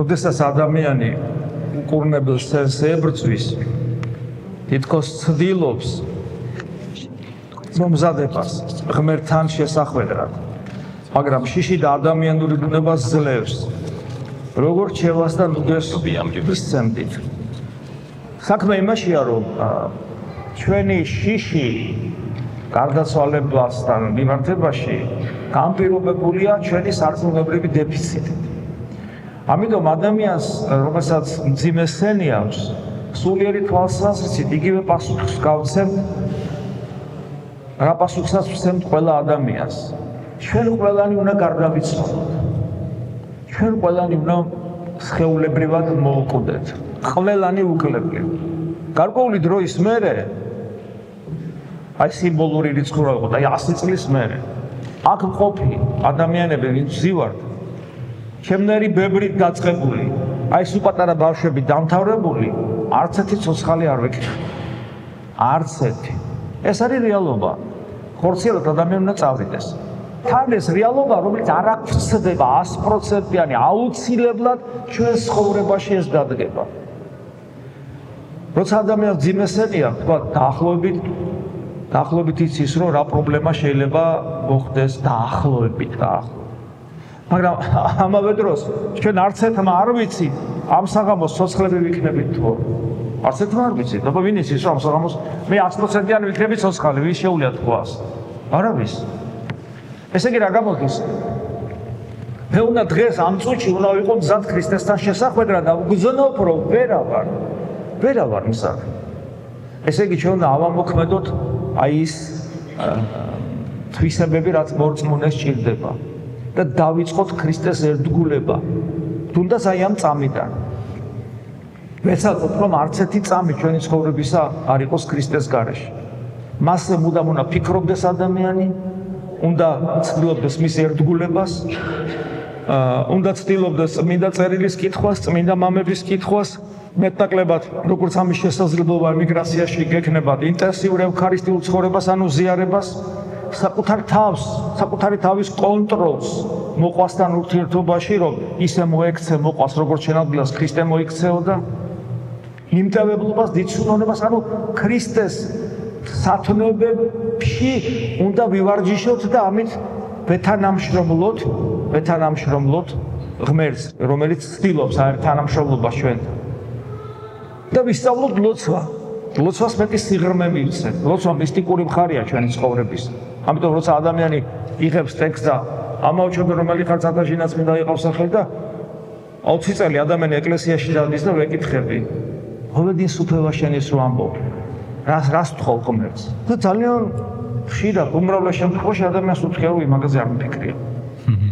ესე იგი 20 წელი ეუნება მოვედი სუფევა შენი და გონია ლოცულობს, მაშინ როდესაც არ იცის რას თხოვს ღმერთს. შენ ხო ვიცით ეს ხო ნაცნობია ჩვენთვის. ამიტომ ჩაუღრმავდით თითოეულ სიტყვას, გაიაზრეთ, ლოცვა სიღრმე მიეცით, ლოცვა არის ჩვენი ცხოვრების საიდუმლო მხარე, ანუ მისტიკური მხარე, რომლის გარეშეც ქრისტიანობა არ არის და აი ეს პროცესები გააქტიურეთ. ეს არის პასუხი. როგორ მოვემზადოთ სიკვდილისათვის და თუ ჩვენ განვიცადეთ სიცოცხლე, რომელსაც ქვია ღმერთი, მე ვარ სიცოცხლე ქრისტე ამბობს. დამარცხოთ რომ ადამიანს აღარ ეშინია მერე. არაფერს. ეს გჭირდება ყველას, იმიტომ რომ ჩვენ ყველანი უნდა მოუკვდეთ, ყველანი უნდა გარდავიცვალოთ. ერთმანეთის მსგავსი ბუნებაში არ არსებობს. სხვადასხვა ბუნების ადამიანებმა როგორ უნდა გაუგონ ერთმანეთს.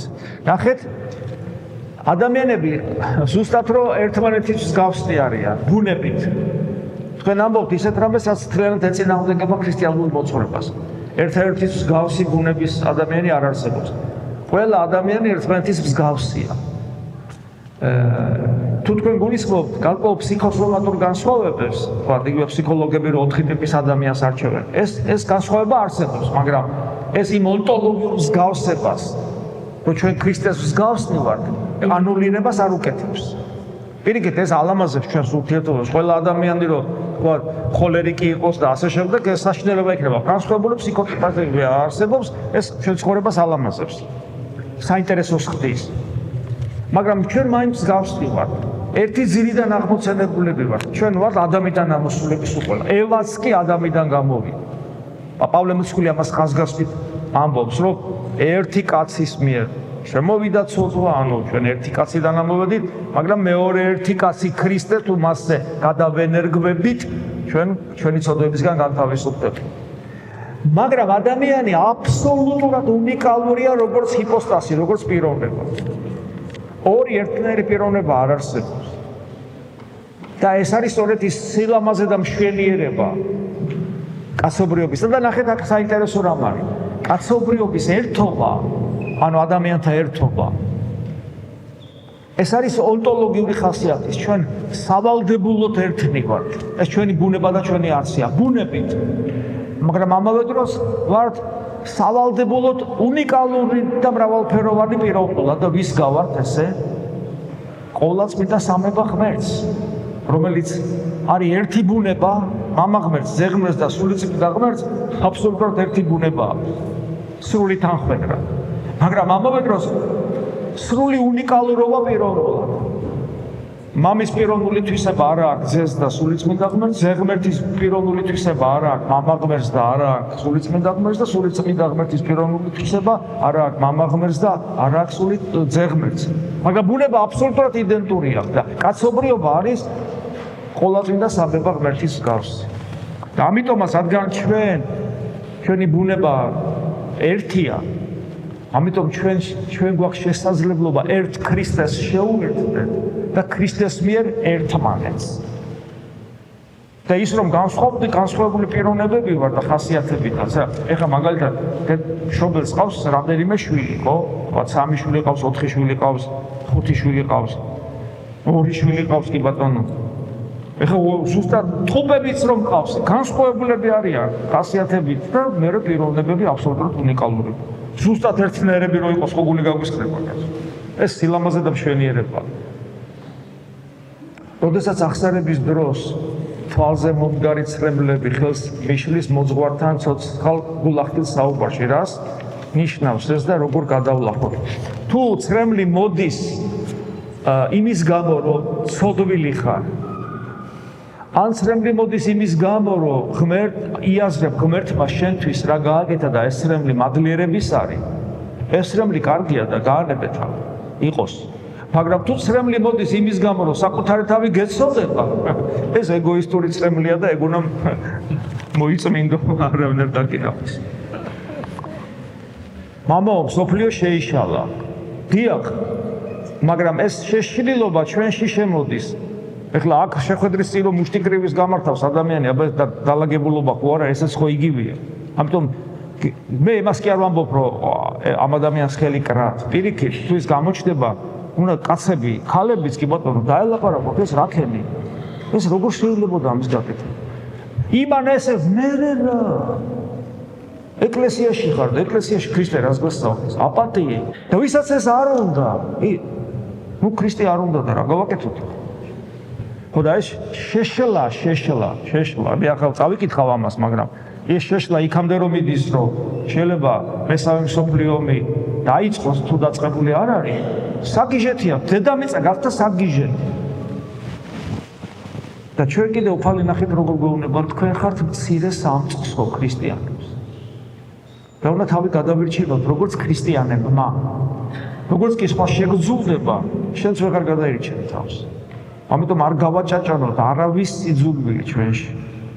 და ვილოცოთ, რომ გადავრჩეთ, ერი გადარჩეს და ჩვენში ქრისტე გადარჩეს ჩვენს გულში. რომ ჩვენც არ შევიშალოთ. მამაო, მსოფლიო შეიშალა, შიში მიპყრობს.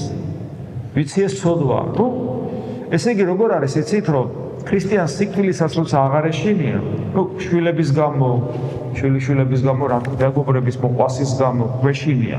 საკუთარი თავის არ უნდა გვეშინოდეს, ოჯახის გამო უნდა გვეშინოდეს, ახლობლების გამო უნდა გვეშინოდეს. კი ბატონო, მაგრამ ქრისტეს კიდევ ერთ სიტყვები აქვს ნათქვამი.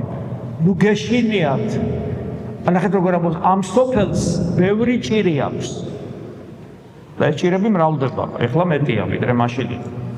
ამ სოფელს ჭირი ახლავს, მაგრამ ნუ გეშინიათ, მე მიძლევია ეს სოფელი.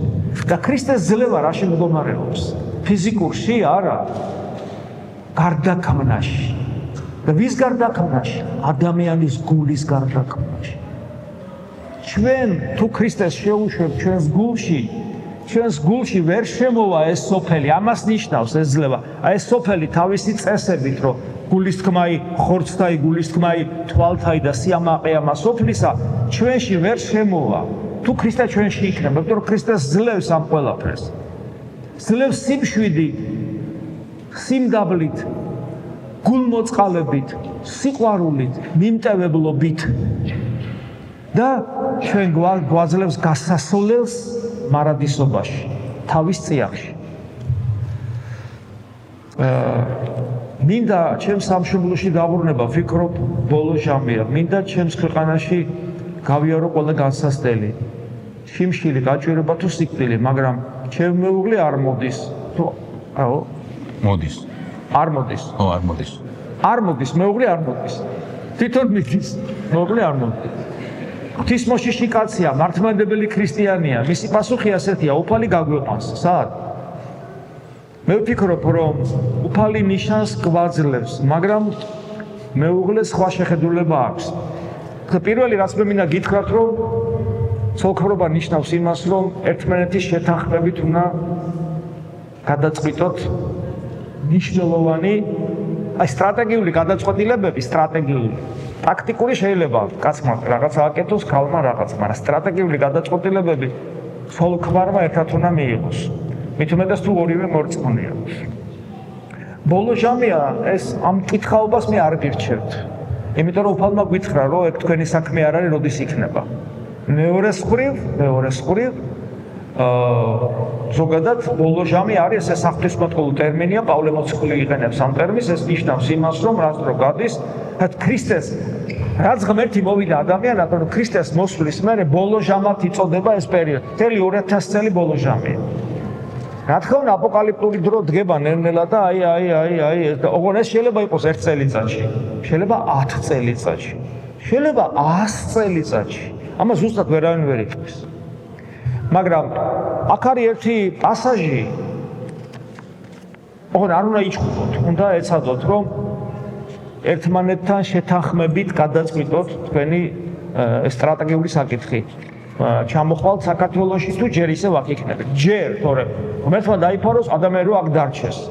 იმიტომ რომ სამშობლოში უნდა დაბრუნდეთ, რა თქმა უნდა. ოღონდ აქ ერთი ნიუანსია, რასაც მე ვეთანხმები უპირობოდ რომ ყველა განსასწრელი გავიარო გაჭირობა მათ შორის ჩემ სამშობლოში ზოგადად აი მე არ ვიცი ხა თქვენ როგორი გზნობა გაქვთ ჩვენი სამშობლოს მიმართ მაგრამ ცუდი იქნება თუ გექნებათ ესეთი გზნობა რომ სამშობლოში ყველაფერი რომ დაალაგდება მე ჩაპოვა და ვინ უნდა დაგილაგოთ აი კახურად ვინ უნდა დაგილაგოთ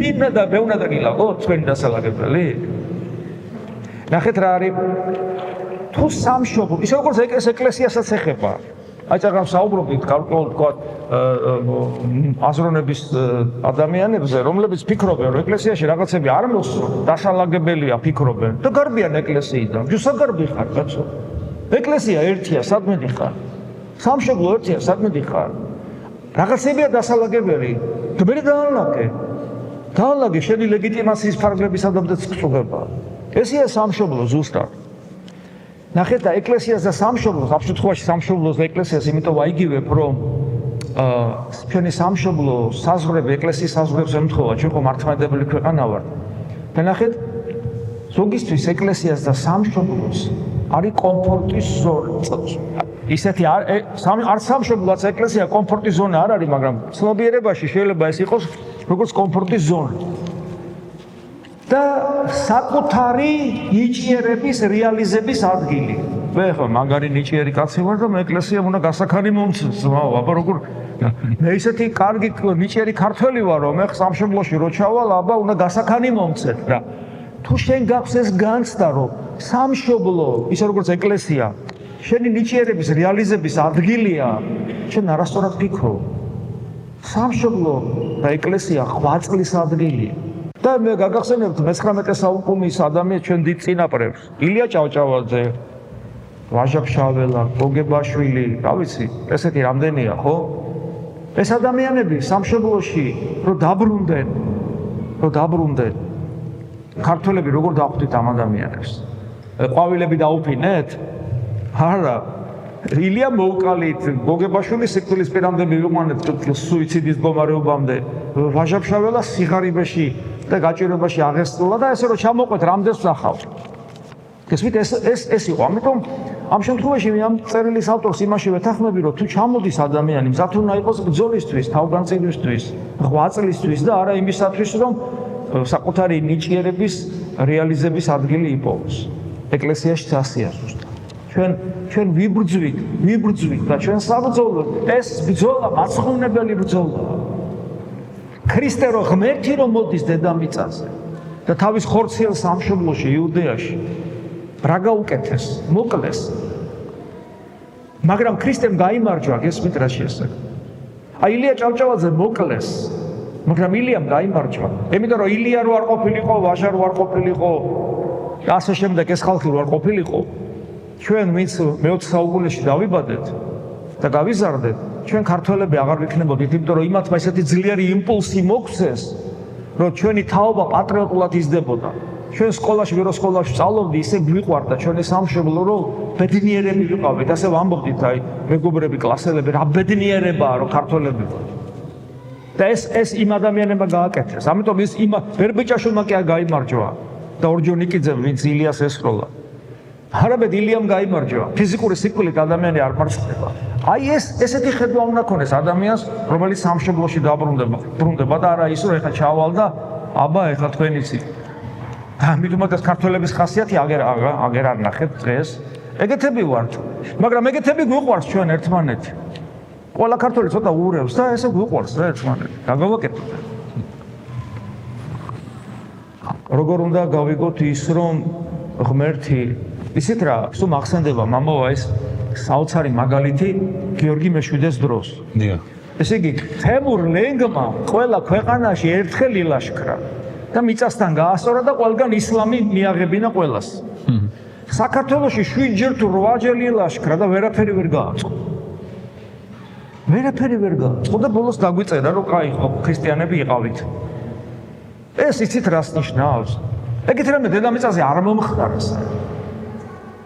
ჩრდილოეთ კავკასიაში სულ ქრისტიანები ცხოვრობენ. ერთხელ ილაშქრა. აი ეს ჩრდილოეთ კავკასიაში ერთხელ და გამოსულმა. ესე იგი, ეგვიპტეში ესე იგი წინავდა ქრისტიანობა და სად არის და ჩვენ ვართ ისეთ ვარ მართალია ხა ჩემნერი ცოდული მგლები არიან წინ გამოწეულები ესე მაგრამ ხო ვართ მაინც გესმით ვარ ეს საოცრება აი ამ ჩვენმა გიჟმა წინაპრებმა და გიჟმა ქართულმა ხასიათმა გააკეთა აი ესე ოღონდ თავარი ერთმანეთს არ ვებრძოდა თუ ერთმანეთს რო ვებრძვით მე საკუთარ თავს ვანადგურებ როგორ უნდა გავიგოთ ის რომ ღმერთი რომელიც დროში არ არის შეზღუდული დრო ღმერთმა შექმნა და ხანდახან უფრო მკვეთრად ვამბობ ხოლმე იესო ქრისტემ შექმნა დრო საწერია ადამიანს შეეშინდება სახარებაში წმინდა პავლე მოციქული ამბობს მითხა მან მამასთან და სულიწმინდასთან ერთად იმიტომ რომ ყოველ წმინდა სამება ერთი ქმედება აქვს ერთი ნება აქვს დრო ღმერთის შექმნილია და როგორ იქნება შეზღუდული და იცის ყველაფერი რაც მომავალში მოხდება მაინც ადამიანის თავისუფალ ნებას აძლევს თუ ღმერთმა უკვე იცის რომ არ ავირჩევთ მას მაშინ ჩვენი არჩევანი მართლაც თავისუფალია ნახეთ ესეთი მაგალითი მომყავს ხოლმე ხანდახან წარმოიდგინეთ დიდი ბურთი რო ავიღოთ რგვალი აი გლობუსი რომელიც იატაკიდან ჭერამდეა და ამ გლობუსზე აი მუზარმაზარ ბურთზე აი თქვენი წერილები რომ მივაკრათ კაი შედარება აქ ყველა წერილი მივაკარი ოღონდ თელ გლობუსზე უამრავი წერილი და მე მომეცით ახლა დავალება რომ ყველა ეს წერილი უნდა წავიკითხო რამდენი ხანი დამჭირდება და რა უნდა გავაკეთო იმისათვის რომ ყველა ეს ერთ გლობუსია მიკრული ესე იგი ჯერ წავიკითხავ აქ მე ასე შემოვატრიალებ მე თაბლა შევატრიალებ შეიძლება 3 საათი მოუნდა და მეტის და რა ვიცი გააჩნია რა ზომის ბურთია ეხლა უცებ გავაკეთე რაღაცა ტექნიკური ხელსაწყო რომელსაც ბევრი კომპიუტერული თვალი აქვს და გარშემო შემოვალაგე ეს და ერთი ღილაკის დაწოლით მოხდება სკანირება სკავ და თელეს ინფორმაცია წაკითხულია ერთი ღილაკის დაწერით წამის ყოფაში ერთი წამიც არ უნდა სკავ და ყველა ინფორმაცია წაკითხულია ანუ ხელსაწყომ წამის ყოფაში წაიკითხა ყველაფერი მაგრამ მე რომ წავიკითხო ამაში შეიძლება დრო უნდა ვატრიალო და ნელ-ნელა წავიკითხო აი ხლა ეს რატომ მოვიყვანე ეს მაგალითი ღმერთმა წამის ყოფაში იცის ისი გაგებისათვისაც მე მჭირდება დრო ესმით მაგრამ ღმერთმა ეს იცის მაგრამ მე დრო მჭირდება ეს ერთი მეორე ღვთის ნება და თავისუფლება არის აბსოლუტური ადამიანის ნებას და თავისუფლებას შეზღუდულია მაგრამ აქ არის ერთი ნიუანსი ადამიანის თავისუფლება ღმერთის თავისუფლებას გავს იმით რომ მას შეუძლია ღმერთს უთხრას კი და შეუძლია ღმერთს უთხრას არა გესმით ეს არის და ჩემი თავისუფლება აი ამ საკითხში არას ვეთქვი თუ ხო დეტერმინირებული ანუ ღმერთის ნებით შეზღუდული არ არის და როგორ შეიძლება ის რომ ღმერთის აბსოლუტური ნების პირობებში ჩემი ნება არსებობდეს ისე რომ ღმერთის ნებით არ ვიყო დეტერმინირებული ეს ლოგიკურად არ გადაიჭრება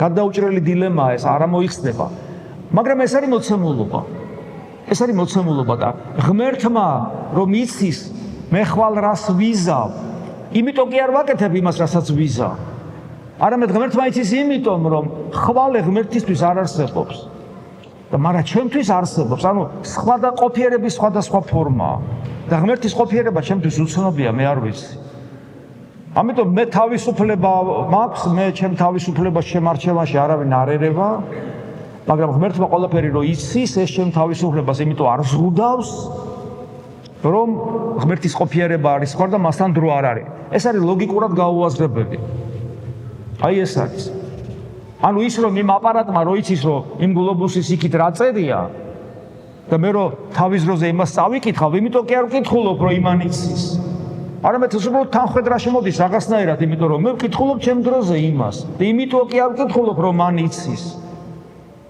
არამედ იმიტომ ვკითხულობ რომ მივედი იქამდე რომ წავიკითხო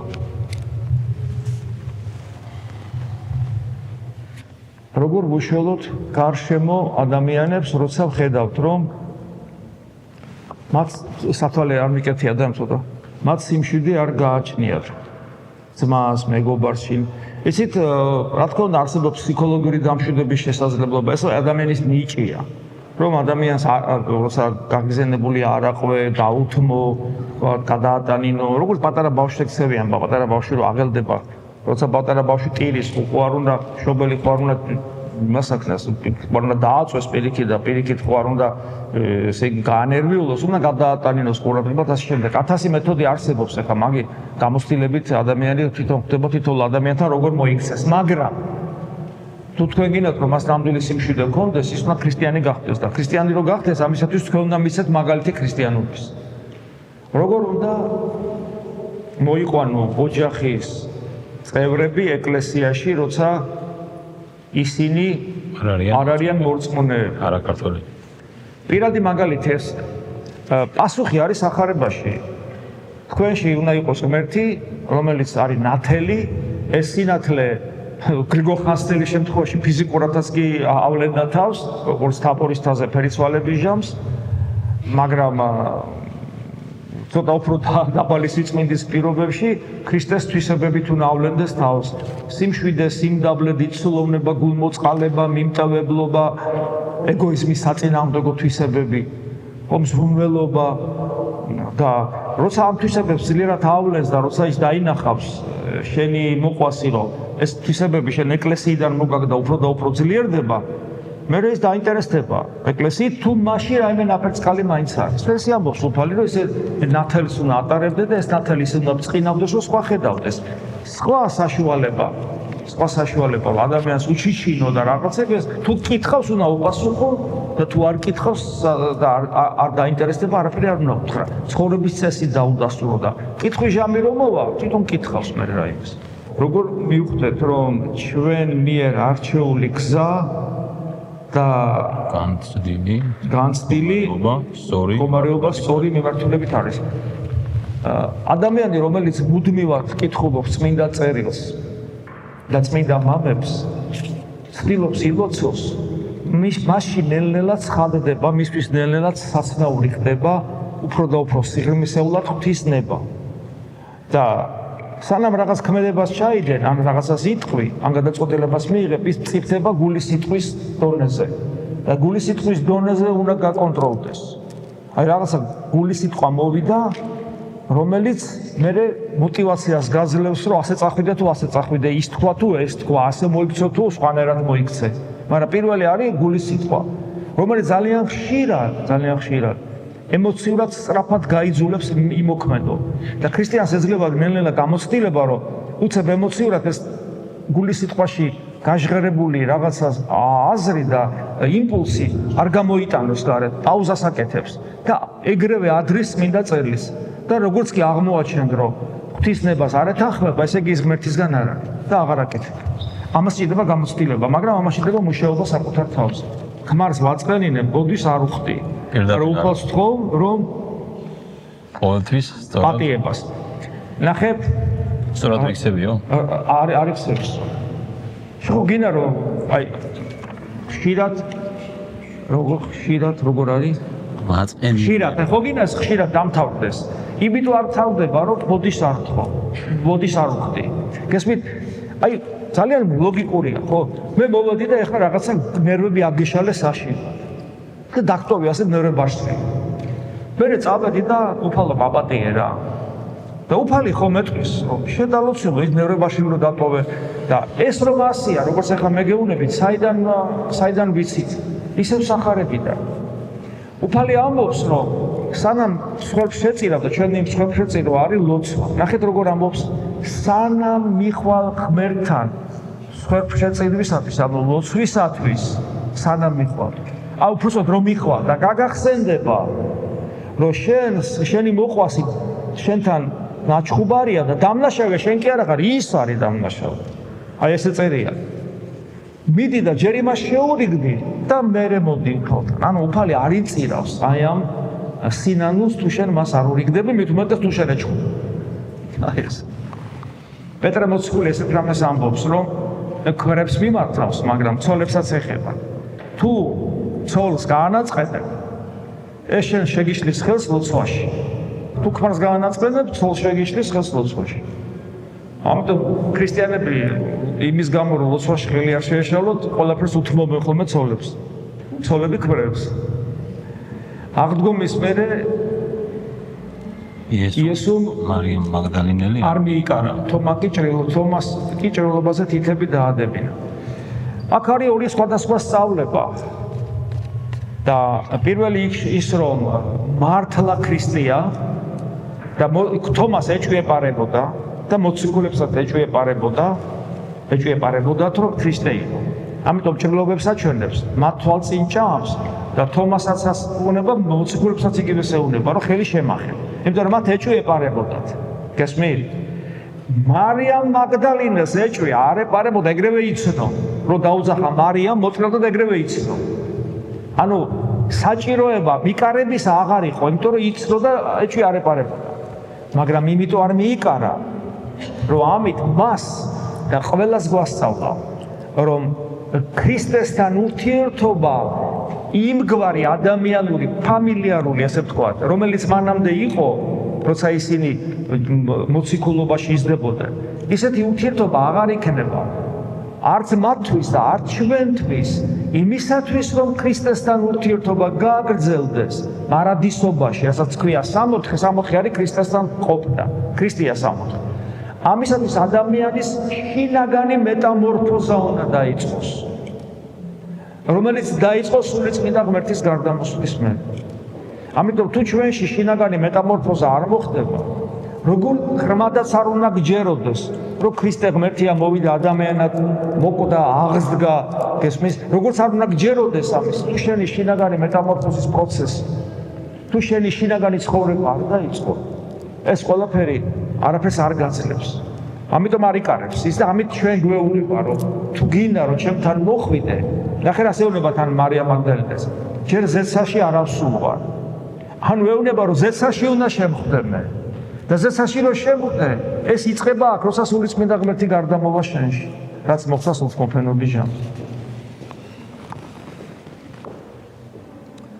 მოგვებს რატომ ჰეროდესთან მოსვლამდე არ მიეცათ მინიშნება, რომ მისთვის არ ეთქვათ ქრისტეს დაბადების შესახებ. საერთოდ რა საჭირო იყო, რომ ჰეროდეს ეს ამბავი ცოდნოდა. ამას ხომ ბავშვების ამდენი ბავშვის ამბოხოცვა მოყვა. რთული კითხვაა, მამაო. როგორ გინახლა ამას ასეთ კითხავს პასუხი გასცე? ნახეთ, მე ვფიქრობ, ეხლა წმინდა მამებთან ესე ჩახუჭუჭებულად ეს კითხვა თავში რომ მომსვლოდა წმინდა მამათან ნახავდი და რომელიღაცა წმინდა მამას პასუხი გაცემული ნამდვილად ექნება. რატო არ მოვძებნე ესე ჩახუჭუჭებულად? ხა თავის ეკება არ მინდა, მაგრამ ძალიან ვენდობი უფალს და ვიცი რომ როგორც მოხდა ესე მოხდა. ღმერთს არაფერი ეშლება. ნახეთ რა შეასაქმე.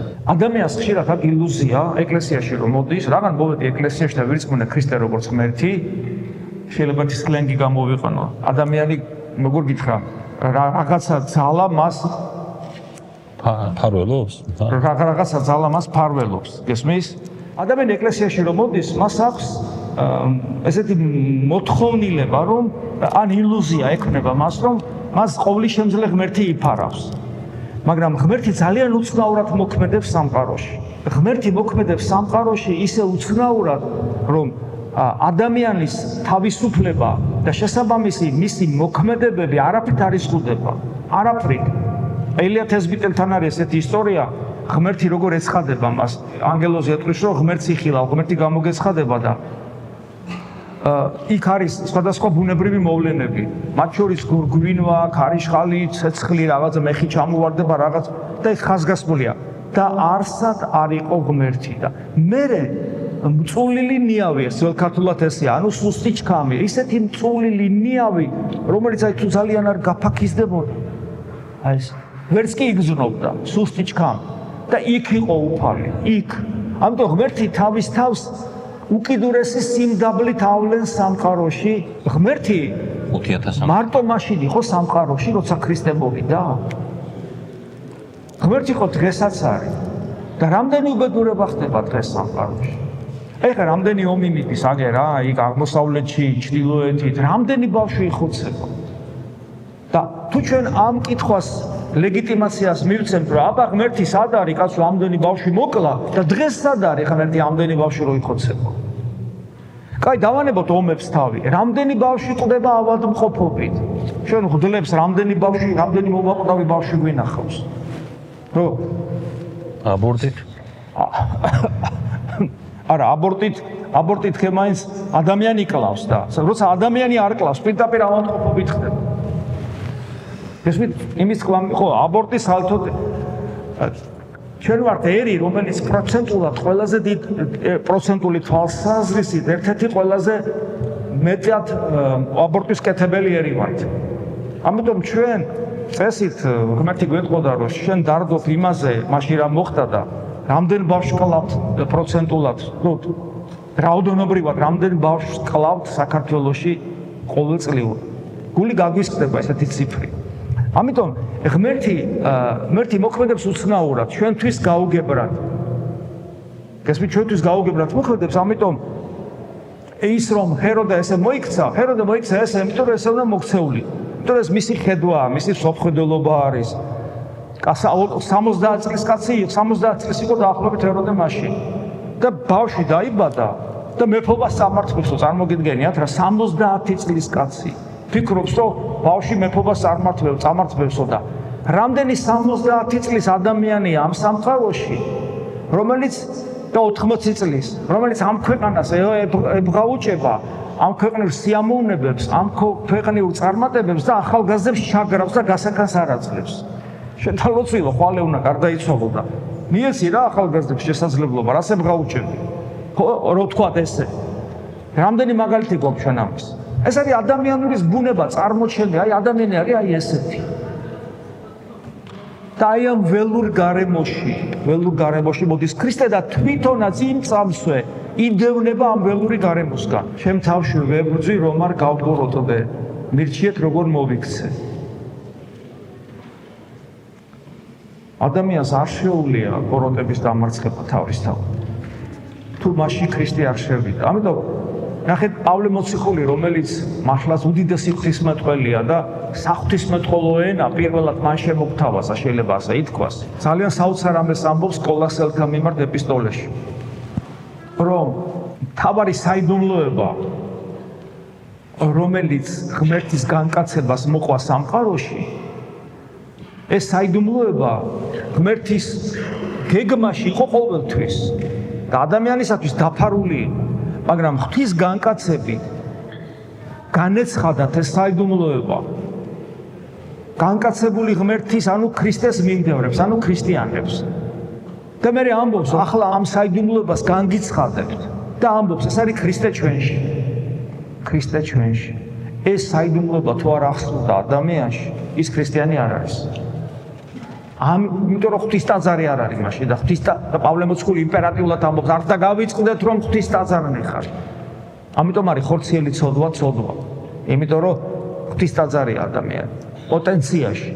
და ამიტომ თუ ჩვენში ქრისტე არ დამკვიდრდა, რომელიც არის სიმშვიდე, სიმდაბლე, აბსოლუტური გულმოწყალება, მარადიული სიცოცხლე, ობიექტურად არსებული სინამდვილე, ანუ ჭეშმარიტება, თუ ეს ყველაფერი ჩვენში არ შემოვიდა, ეს არის ცოცხალი ღმერთი და სიყვარული, ეს თუ არ შემოვიდა, ჩვენ ეს სათნოებები არ ვიხნება და ბოროტებას ვერ ვერევით. ამიტომ რელიგიურობა, ასე ცალკე აღებული, თუ ეს ყველაფერი შიგნით არ ჩაიღვარა, რელიგიურობა ადამიანს არ ცდის. როგორ აიხსნება რელიგიურად ძალიან ხშირად თითქმის ყოველ დღე ღამე ახლობელი მიცვალებულების დასიზმრება. გულს თხოვი რომ პანაშვიდი გადაიხადოს, პირად ლოცვებში მოიხსენე. აბა რა გითხრათ? შეიძლება ყველაზე მარტივი პასუხი ეს არის, რომ ხშირად მესიზმრება მიცვალებული, მე მას ლოცვა ჭირდება და ილოცებ მისთვის. და არ იმკითხაოთ. ეს ნიშნავს იმას, ეგეთ რამები არ გააკეთოთ არასოდეს. უბრალოდ ილოცებ, გაგახსენა ღმერთმა, ხო, გაგახსენა. თუნდაც ეშმაკმა გაგახსენა ადამიანი. სიკეთეში გამოიყენეს გახსენება. ეშმაკს გონია, რომ გავახსენებ და შეეშინდება. შენ არ შეგეშინდეს. ლოცვაში მოიხსენე, პანაშვიდი გადაახდევნე. მორჩა. რას ნიშნავს უპირობო სიყვარული? სიყვარული არის ღვთაებრივი თვისება. ეს ღმერთის ონტოლოგია შეიძლება ასე ითქვას. თითქმის, ანუ ღმერთის არსია თითქმის. და ის არსებობს იქ, სადაც არსებობს თავისუფლება. ანუ სიყვარული არის თავისუფლების აქტის რაღაც გამოვლინება და თავისუფლება პირობებს არ გუობს. ანუ ნახეთ, ადამიანის მოქმედება თუ არის სრული თავისუფლებით, მას წინაპირობა არ აქვს. და სიყვარული თავისუფლებასთან ერთად არსებობს. და თუ სიყვარულს აქვს წინაპირობა, მაშინ ის არ არის სრულყოფილი სიყვარული. და ამიტომ და ადამიანებს შორის არსებობს ესეთი სიყვარული, სრულყოფილი არ არსებობს. მეტნაკლებად ოჯახის წევრებს შორის შეიძლება არსებობდეს. მშობლიდან შვილის მიმართ, იშვიათად მეუღლეებში შეიძლება. პრინციპში ადამიანებს შორის რაღაცა მსგავსი შეიძლება არსებობდეს, მაგრამ ძალიან იშვიათი. და ისიც იმდენად, რამდენადაც ღვთისნათელია ამ ადამიანში. თორე შვილის სიყვარულიც კი ძალიან რთულია, იმიტომ რომ ადამიანი ძალიან ეგოისტია. ხო, აი ეს არის და უპირობო და უფალი განმარტავს კიდე, უპირობო სიყვარულის ერთ-ერთი განმარტება ასეთია, რომ თავითვისი დადოს მეგობრისათვის, ანუ თავი გაწიროს. აი ყველაზე მეტად საქმეში აქვვლინდება, რომ თავის ბიოლოგიურ არსებობასაც კი წირავს. და მოსეს მაგალითზე და პავლე მოციქულის მაგალითზე ვხედავთ, რომ თავის მარადილ ხვედრსაც კი წირავენ თავის სამშობლოსათვის. მე ვიყო წარწმენდილი, ოღონდ ჩემი ერი გადარჩეს. აი, ეს არის მაგალითები უპირობო სიყვარულის. შეგვიძლია თუ არა ქრისტეს პოვნა ჩვენს ცხოვრებაში, არსებულ განსასწრებსა და ტკივილებში. ზოგადად მორწმუნე ადამიანი თავის ცხოვრებას კითხულობს, როგორც საღვთო ისტორიას. ადამიანი, რომელიც მუდამ ღმერთს ეძებს, მუდამ ხედავს ღმერთს თავის ცხოვრებაში. განსაკუთრებულად განსასწრების დროს, თუმცა სიკეთეშიც. ხოლო ადამიანი, რომელიც ღმერთს არ ეძებს, ის ღმერთს ვერ ხედავს, ვერც განსასწრებში და ვერც სიკეთის დროს. და თუ ადამიანი ღმერთს ეძებს მაშინ, როცა განსასწრელი არ აქვს, მაშინ როცა მას განსასწრელი დაუდგება, მაშინ მას აუცილებლად ძალიან სწრაფად ექნება ღვთისგან სულიერი შეწევნა. და რაც შეეხება ეს განსასწრელი გადაივლის თუ არა, ეს ღვთის გეგმის ნაწილია, ჩვენ არ ვიცით. მაგრამ ის იმ წამსვე იგრძნობს, რომ ღმერთი მასთან არის. თუ ღმერთს ეძებს მაშინ, როდესაც მას განსასწრელი არ აქვს. ანუ ანგაროა. ანუ ღმერთთან იმიტომ კი არ არის, რომ უჭირს. არამედ ღმერთთან იმიტომ არის, რომ ღმერთთან ყოფნა უნდა. ასეთი ადამიანი ყოველთვის გრძნობს ღმერთს განსასწრელი ჟამს. მარხვის დროს თუ შემილია სოიოს ხორცი და ყველი. სოიოს ხორცი და ყველი. სოიოს ჭამა შეიძლება, რომ კინა ხორცი და არ კიდე კინა ყველი და არ. სოიოა რა, სცენარია. მაგრამ ამბობენ ძალიან სასარგებლო არ არის ბევრი. ანუ ხორცის სიყვარულის და ყველის სიყვარულის გამო ძალიან ბევრ სოიოს თუ შეჭამ მავნებელიც აღმოჩნდება. ისე ზოგადად ჩვენ უნდა ვიცოდეთ, რომ ჩვენ როგორც მარხულ ერის ადამიანები, ვინც ერში ვართ, ეს მაინდა-მაინც მარხვა არ არის. მაგრამ მეორეს მხრივ, ჯობია ასე იმარხულო, ვიდრე პურზე და წყალზე დაждდე და განიკითხო მოყვასი, რომელიც სოიოს ხორცს ჭამს. ჯობია სოიოს ხორცი ჭამო, ვიდრე განიკითხო ის, ვინც ამას აკეთებს. ყველაზე საშინელი ცოდვა ერთ-ერთი ყველაზე საშინელი რატო ხა ყველელობა უფრო საშინელია გასაგებია, მაგრამ ყველანი ხა კილერები ხო არა რა. გასაგებია, ხო? აი საშუალო ადამიანებში ხო, რომლებიც არა ვართ ყველელები, არა ვართ მაინდა-მაინც მუშები, არა ვართ თქვათ, რა ვიცი. აი რაღაც ჩვეულებრივი ცხოვრები ცხოვრობ. ყველაზე საშინელი ცოდვა ჩვენთვის არის განკითხვა. ამას საშინელება არაფერი არ არსებობს. და იმდენად რთულია მისგან განთავისუფლება, რომ თუ განთავისუფლდი, ცხონდები, გახსოვთ ქრისტეს სიტყვები, არ განიკითხო და მეც არ განგიკითხავ. ჩვენ ისე გვეშენია, მამაო, რო გარდავიცნობთ, ქრისტემ არ განგიკითხოს და ქეუნება, არ განიკითხო და არ განგიკითხავ და ვერ მოვაპით თავი ამ პატარა რაღაცას. ეს არის ერთ-ერთი ყველაზე საშინელი ცოდვა. ითაც განიკითხავ, იმით განიკითხე. დი და მიზეზი რა არის? რატო გჭირს ეს უბედურება? აი და ჩამოთვალე გულის თქმაი ხორცთაი, თვალთაი და სიამაყეა სოფლისა. აი ეს საკუთარი სიმართლეში დარწმუნებულობა, საკუთარი ხედვის ჭეშმარიტებაში დარწმუნებულობა, საკუთარ უნიკალურობაში, საკუთარ ეგოიზმი და ინდივიდუალიზმი რო შენი პიროვნულობა გონია და ნუ მე და საჯულის პოზიცია. ეს არის ის დემონური თესლი, აი, ახსოვთ ადამიანს მეუბნება, რომ შეჭამე ეს და ღმერთი იქნები. ღმერთი გეუბნება მოკვდები, არ მოკვდები, მოგატყვილა ღმერთმა. პირიქით შენ იქნები ღმერთი. დაიჯერა და შეჭამა. და გახდა ასეთი მართლა და გახსოვთ იქ მერე წერია ნახეო ყოვლადწმინდა სამების ირონიას ეძახიან წმინდა მამები სამება რო ჭოვს ნახე გახდა ერთი ჩვენნაირი და დიახ ღმერთისნაირები გავხდით ჭყალებში რა გაგებით რომ საჯულები გავხდით და ყველას საჯული ჩვენა და პავლე მოციქული საოცარ ამას ამბობს არავის არ განვიკითხავ და მე ამბობს არც საკუთარ თავს არ განვიკითხავ პავლე მოციქული ამბობს რომ ჩემი თავის საჯულიც კი არა ვარ მე და როგორ ვაძლევ უფლებას რომ სხვისი მსაჯულები რას ნიშნავს წმინდანების ნახვა ხშირად სიზმრებში თუ მაგარია თუ სიზმრის მერე ლოცვით განწყობაზე ხარ უფრო მეტი სინანული გაქვს განუკითხველობა გაქვს მეტად გაქვს სურვილი რომ უფალს ხშირად ეზიარებოდე მეტად გაქვს სურვილი რომ ლოცულობდე წმენაში გაძლიერდი მოყვასთან მეტი სიმდაბლით ხარ ესე იგი მადლია და ღვთისგან არის როგორ შეიძლება ეკლესია მეტად დააკავშიროს სულიერება თანამედროვე ახალგაზრდობის რეალურ პრობლემებთან ის რომ იმათ არ იგზნონ მორალური წნეხი არამედ იპოვონ მხარდაჭერა საერთოდ ქრისტიანული მისიონერობა მორალისტობას არ გულისხმობს მორალისტობას არ გულისხმობს გესმით აი წეგან მე რისაც დავიწყე საუბარი თქვენთან მე თუ სადმე გამომივიდა რაღაც მორალისტობა შენდობას ხდო ეს იყო უფრო აი ღირებულებითი საკითხები და ჩვენი ერისათვის ძალიან მნიშვნელოვანი ეგზისტენციალურად მნიშვნელოვანი თემა რომ ერთმანეთი გვიყვარდეს და ეკლესიას როგორც ოჯახს გაუფრთხილდეთ და ზოგადად მისიონერობა და ღვთისმსიტყვა არ არის მორალისტობა მორალისტობით ვერავის ვერ მოაქცევ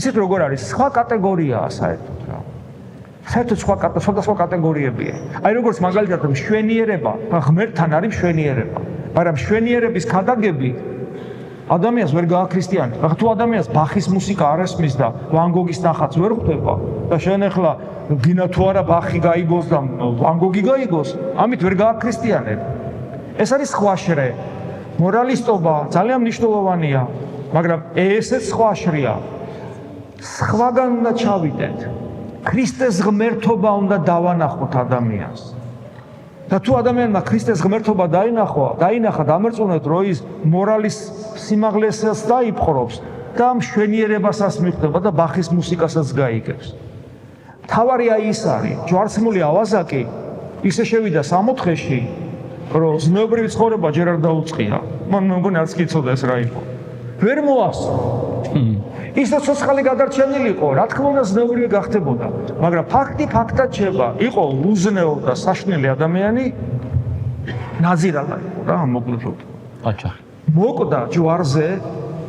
მოკვდა ჯვარზე და ჯვარზე რომ მოკვდა კვდებოდა სიკვდილის წინ ქრისტე ეუბნება 64-ში შეგიყვან და შეიყვანა და ანუ ისე მოკვდა რომ ცხოვრების შეცვლა ვერ მოასწრო ფიზიკურად არ გამختარა ზნეობრივი ადამიანი ეხლა უკითხე ეხლა მორალი და ქრისტეს მორალი არ უკითხია მისთვის გესმით ამაშია საქმე ამიტომ მორალისტობა არ არის ახალგაზრდების პირიქით როგორც კი მორალის კითხვას დაუწყებ ახალგაზრდა საერთოდ აღარ მოგისმენს და მეცაც გიყვით ეხლა აი ჩვენ ფიქრობთ რომ რაღაც ეს მორალური აი ვიღაცამ რომ აი ამის ავტორს კი არ განგიკითხავთ კაცო ისევ ამბობ რა სიტყვის მასალა ეხლა თქვენ რომ ვიღაცა მორალის კითხვა დაგითხოთ მოусმენთ თქვენ გონიათ შენიშვნები მოქ არ თქვენ არ მოусმენთ ადამიანს ეს უცნაური თვისება აქვს რომ შენ სწორად არ იქცევ აღარ მოусმენთ აღარ გინდა ეკლესიის თვალსაზრისით ადამიანი რომელიც წინასწარმეტყველების ნიჭს ფლობს ის ღვთისაგან ბოძებული ნიჭია თუ სულიერი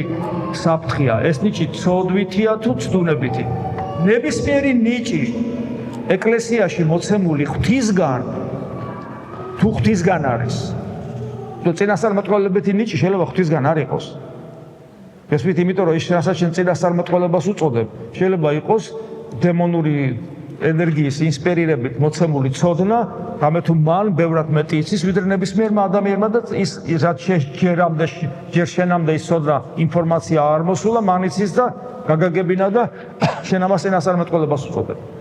წინასწარმეტყველება სინამდვილეში არსებობს ამ სიტყვის წინასწარმეტყველების, ამ სიტყვის ბიბლიური გაგება. რა არის ეს? წინასწარმეტყველი ბიბლიური გაგებით არის არა ის ადამიანი, ვინც მომავალზე მკითხაობს. თუმცა შეიძლება მომავალიც გააგებინოს მას ღმერთმა. არამედ წინასწარმეტყველია ადამიანი, რომელმაც იცის ღვთისნება და მას განაცხადებს. ამიტომ ყველა მღვდელი არის წინასწარმეტყველი. თუ ის ღვთის სიტყვას გადაგებს. საფრთხეა ეს ნიჭი თუ აქვს, საფრთხეა. იმიტომ რომ ამით არ ცხონდება ადამიანი. უფალი ამბობს, რომ მრავალი მათგანი წინასწარმეტყველებდით, მაგრამ მე თქვენ არ გიცნობთ. იმიტომ რომ შეიძლება გქონდეს წინასწარმეტყველობის ნიჭი, ღვთისნებას განაცხადებდე, მაგრამ ღმერთთან პიროვნული კომუნიკაცია თუ არ შედგა, უფალი გეტყვის, რომ მე შედ არ გიცნობ. აი ეს არის. ამიტომ ყველა ნიჭი თუ ადამიანს ეგონება, რომ ესე იგი ამით ცხონდება, ეს არის ძალიან სერიოზული შეცდომა. ჩვენ გვაქვს 10 წუთი და 10 წუთი უნდა დავასრულოთ. თუ მოვასწრებით, მოვასწრებით. 3%. როგორ მეცდებით პასუხები გაგცეთ? როგორ ვაპატიო ძალიან ახლო ადამიანს ის, რაც გულზე მომხვდა, თუმცა ვიცი, რომ გაბრაზებულზე მითხრა და არა გულიდან. როცა ადამიანის პატიება გიჭირთ და იცით, რომ უნდა ნახეთ როგორ არის, პატიება არის ვალდებულება. აი ადამიანმა რაღაც დამიშავა. მინდა ვაპატიებ, მინდა არა. ეგრე არ არის. თუ შენ ქრისტიანი ხარ, მაშინ გაქვს ვალდებულებები, იმიტომ რომ ღვთისმშობლობა ხო გინდა და ღვთისმშობლი თუ ხარ, შენ ხარ ვალდებული აპატიებ. ამიტომ მინდა არ მინდა არ შეიძლება. ესე იგი, შემილია ან არ შემილია, ეს კი რო არ შემიძლია, უფალს ვთხოვ, უფალო შემაძლებინე და ვლოცულობ ამ ადამიანისათვის. ეს არის ყველაზე ძლიერი მეთოდი ამ ადამიანისათვის ვლოცულობ. მეტანიას უკეთებ უფალს, თქო უფალო შეიწყალე ეს ადამიანი, აპატია მიუტევე და მე მომეცი ძალა, რომ ვაპატიო, აცხოვნე და იმის ლუცით მე მაცხოვნე. აი ეს დამოკიდებულება დაანახე ღმერთს და ღვთისმადლით ყველაფერს შეძლებთ. რას გვეტყოდით ამბიციურობასთან დაკავშირებით, ვიცი რომ შინაგანად მაგრებს თქვენი აზრით თუ შეიძლება ამასთან დაკავშირებით. ამბიციურობა ეს არის განკითხვის სიამაყის ერთ-ერთი გამოვლენა, რომელიც ვლინდება განკითხვაში. ადამიანმა თუ მიუშვა თავისი ეგო, ყველას და ყველაფერს განეკითხავს. და ამ დროს ავიწყდება საკუთარი თავი. მე მაგალითად ესე ვფიქრობ. ჩემი აზრი ეს არის, მაგრამ მადლობა ღმერთს აზრი ემთხვევა წმინდანების აზრს. როდესაც მე ვიცი ჩემი ცოდვები, რაც მე ჩამიდენია, სანამ ვიყავი ურწმუნო, შეიძლება იმ რაღაცებს მე აღარ ჩავდივარ, რასაც ურწმუნოებაში ჩავდიოდი, მაგრამ ჩემი გული დააბინძურა და გულის სიწმინდე არის უმნიშვნელოვანესი, რომ ღმერთთან კომუნიკაცია მქონდეს და ღმერთი ვიხილო და ჩემი მთავარი პრობლემა, როგორც ქრისტიანისა, მე შეიძლება კაც არ ვკლავ, არ ვიგინები და ასე შემდეგ, მაგრამ იმიტომ კი არ დავიბადე მე ამ ქვეყანაზე, რომ არ ვიგინო, არ მოვკლა კაცი და ასე შემდეგ. მე იმიტომ დავიბადე ამ ქვეყანაზე, რომ ღმერთს შევხვდე და მასთან კომუნიკაცია მქონდეს. ამისთვის მე მაქვს წმინდა წერილი და წმინდა მამები. ამისთვის მაქვს ევქარისტიული მსახურება. სოთაშორის ვინც ეკლესიაში ევქარისტიული მსახურების მიღმა სხვა რამეს ეძებს, მათ შეის სამართლიანობას, მოწესრიგებულობას, დისციპლინას და რაღაცებს ეძებს. და ვინც ევქარისტიულ საიდუმლოებაზე არ არის კონცენტრირებული და ვერ ხვდება, რომ როგორი მადლი იღვრება ევქარისტიულ საიდუმლოებაში და სხვა რაღაცებს ეძებს, ის კიდევ ერთხელ შემწყდარია. ეს ძალიან მნიშვნელოვანია, რომ გვახსოვდეს. აბა ეკლესიაში ადამიანური რესურსი არ არის საჭირო, რომ ეკლესია სწორად, მაგრამ თავის ლეგიტიმაცია აქვს ყველაფერს. მე ვარ წინამძღვარი და საწინამძღვრო ვალდებულებები მაქვს. ვიღაცა არის მოძღვარი და იმას სამოძღვრებო ვალდებულებები აქვს. ვიღაცა ეპისკოპოსია და ეპისკოპოსის ვალდებულებები აქვს და პატრიარქია და პატრიარქის ვალდებულებები აქვს. და ღმერთმა დამიფაროს, რომ იმაზე მეტი ვალდებულებები მინდოდეს, ვიდრე მაქვს, იმიტომ რომ პირდაპირ გეტყვით, რომ ჩემთვის ყველაზე მძიმე ამ ეტაპზე არის ის, რომ წინამძღვარი ვარ. და ყველაზე მძიმე კიდე პატრიარქის ჯვარია, რომელსაც ბევრი რამე უთქვავს ამასთან დაკავშირებით და ვისაც მასთან ურთიერთობა ქონია ეს იცის. ამიტომ ეს სახალისო არ არის და გამოცდილი დიდი მამები, მაგალითად ეფრემ არიზონელი ამბობდა, რომ ყველაზე ბედნიერი ვიყავი მაშინ, სადაც დიდი მღვდელი გახდა ეფრემ არიზონელი. 19 მონასტერი ამერიკაში და რა ვიცი ეს ადამიანი მის კანონიზაციას მოხდება. ყველაზე ბედნიერი ვიყავი მაშინ, როცა ვიყავი უბრალო მორჩილი იოსებ ისიქოსთან. და ამბობს რატო? ყველაზე მეტად ლოცვის საშუალება მქონდა მათ, იმიტომ რომ საზრუნავი არაფერი მქონდა. რაც მეტი ლეგიტიმაცია გაქვს, მეტი საზრუნავი გაქვს. ამიტომ ჩვენი ლეგიტიმაციის შესაბამისად უნდა მოქმედებდეთ ჩვენს არეალში და მთავარი არის ევქარისტია. და თუ ევქარისტია ვერ გზრომ და ვერ განვიცდი, მაშინ ესე იგი ხო და რაც ეს ამბიციურობიდან გამომდინარე, ხო? და რაც შეეხება ამბიციურობას, ამბიციურობა მიბიძგებს, რომ გამოვიდე ჩემი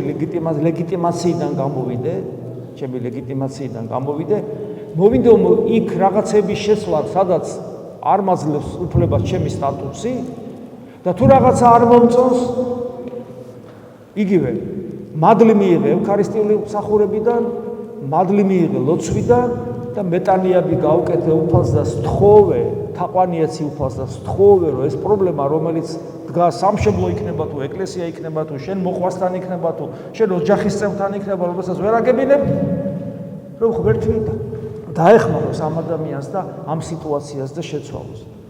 და თუ შენ არ გჯერა ლოცვის ძალმოსილების, რომ ეს ღმერთამდე ადის, მაშინ ურწმუნო ხარ. ხოლო თუ შენ ამის გჯერა ღმერთს გადააბარეთ, ნუ გეშინია. პავლე მოციქული ამბობს, რომ ნუ განიკითხავ, მჭამელი არ ამჭამელს და არ ამჭამელი მჭამელს ნუ განიკითხავ, თავისი ღმერთის წინაშე დგას და იცის იმ რა უნდა გააკეთოს. ვინც ამ გზას გადაუხვია, აი წეგან ამაზე ვსაუბრობდით მე და მამო. ვინც ამ გზას გადაუხვია ეკლესიაში, ყველა მცხვირი წაიტეხა და მათ შორის ვიზე ჩვენ ვსაუბრობდით მამო, იმას ჯვარი წერია, მაგრამ ბევრმა მათგანმა ფსიქიურადაც კი აურია.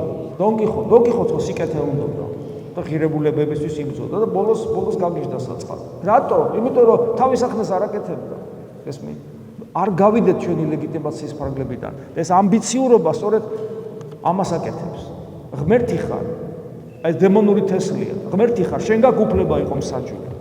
და ქრისტე უნდა დამკვიდრდეს ჩვენში და საკუთარი სოდვის დამნახავი ადამიანი ვეღარ იქნება ამბიციური. მეტამორფოზა ხელშეწყობი ფაქტორით დავიწყოთ. მეტამორფოზის დაწყებაში გეხმარებათ წმინდა წერილი, წმინდა მამები და მოძღვარი. მეტამორფოზა აბსტრაქტულად ვერ დაიწყება. ღმერთი გეხმარება პირველ რიგში, წმინდა წერილი და წმინდა მამები და მოძღვარი. იმიტომ რომ მეტამორფოზა სჭირდება დიახაც იმპულსი, საყრდენი, საკუთარი თავის დანახვა, საკუთარი თავის ხედვა სათხარ და ფინალი სად უნდა ახვიდე. ეს დიაპაზონი ჭირდება. თუ რომელიმე მათგანი აკლია, თუ დიაპაზონს თუ ფინალს ვერ ხედავ, სად უნდა ახვიდე. როგორც ვალდებულება და დასაწყისი არ იცი, სადაც შენ ხარ, მაშინ მეტამორფოზა როგორც წესი არ გამოდის. და მას ჩაენაცვლება ამბიციურობა, ცრუ რელიგიურობა, განკითხვის სული, საჯულობა, პატივმოყვარეობა, გესმით, აი ესენი ჩაენაცვლება ამას. ინტერესები არამაცხოვნებელი საკითხებით დაინტერესება, არამაცხოვნებელი საკითხებით დაინტერესება. ცნობის მოყვარეობა ის რაც არამაცხოვნებელია. ეს ყველაფერი მე ანგრევს ადამიანს და ამ ადამიანი ამით იმიტომ ინტერესდება, რომ მისი სინანული არ არის სრულყოფილი. არ იცის სად არის და არ იცის სად უნდა წავიდეს. სანამ ცოცხალია და დრო კიდე ცოტა დარჩა, ძალიან ცოტა დარჩა დრო. და როცა ვიცი სად ვარ, ჯერ ხო გული მისკდება ჯოჯოხეთში ვარ. და როცა ვიცი სად უნდა წავიდე, როდის მოვასწრებ, სად მცალია, რომ შენ გიყურო და შენ რაღაც ესე ვერ იქცევ. სად მცალია მე ამისა.